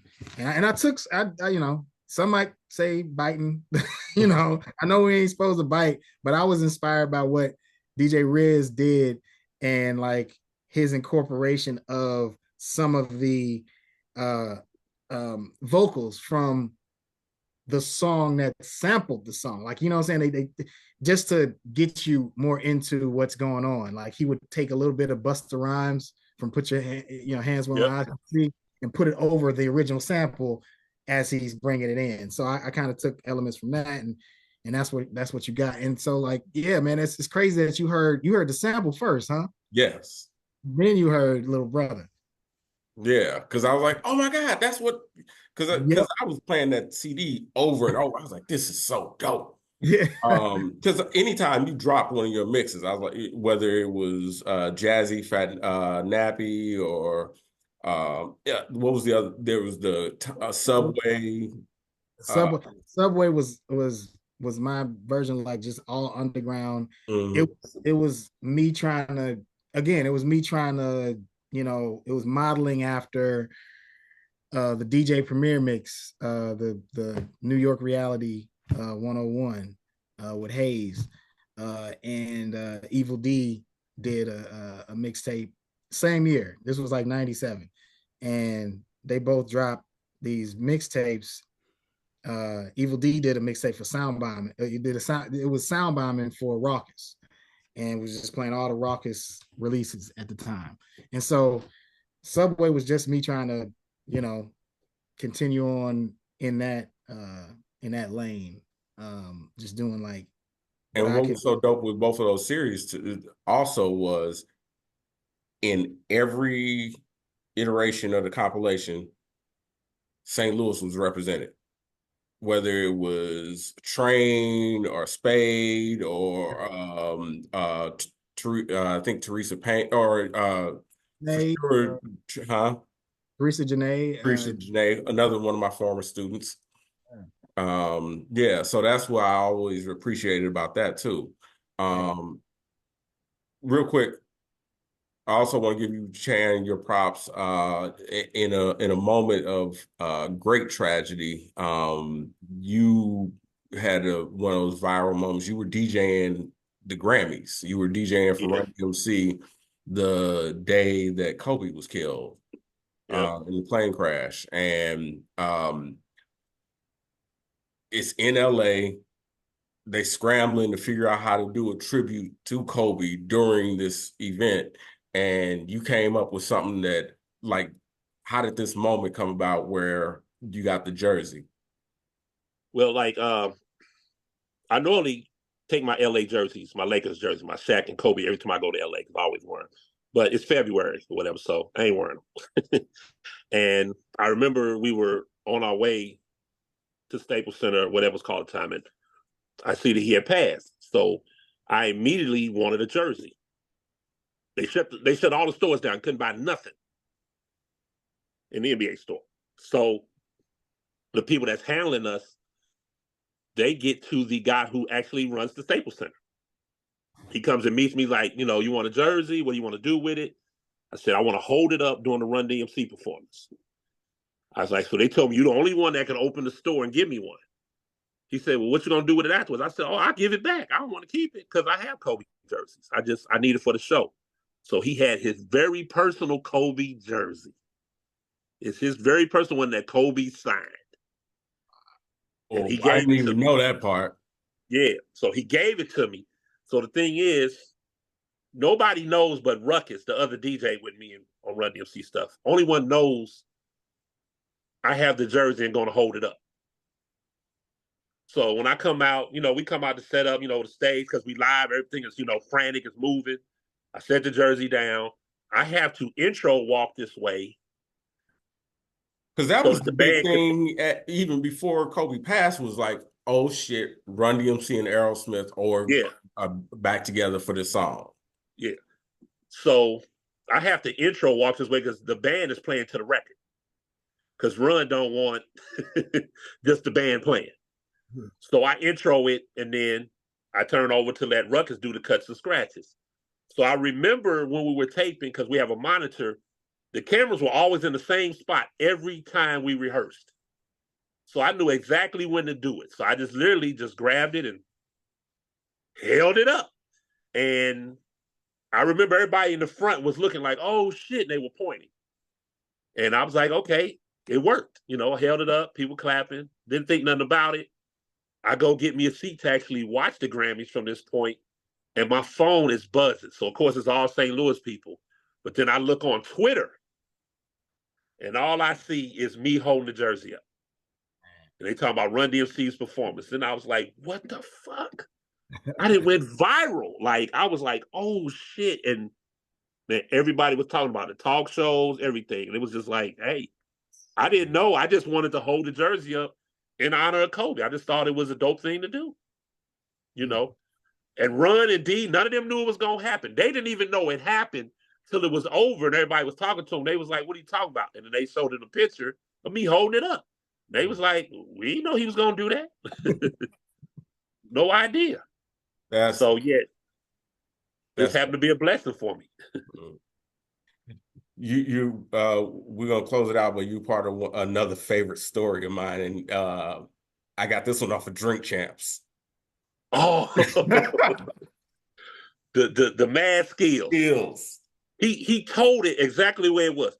We were backstage, and I wanted to take a picture. I told him I'm a mad fan. He don't remember hanging out with me, and I never got a chance to remind him of it because it was so many years ago. It was over 10 years, 15 years ago when we actually hung out. But, I took the picture, and I immediately posted it because I follow him, and he actually saw like, oh, shit, dude, he really a fan. So, of course, we hit the stage and everything, and it came time for the hat. And Skills just like, look at me like, I want the hat. I want the hat. So I'm like, Hold on.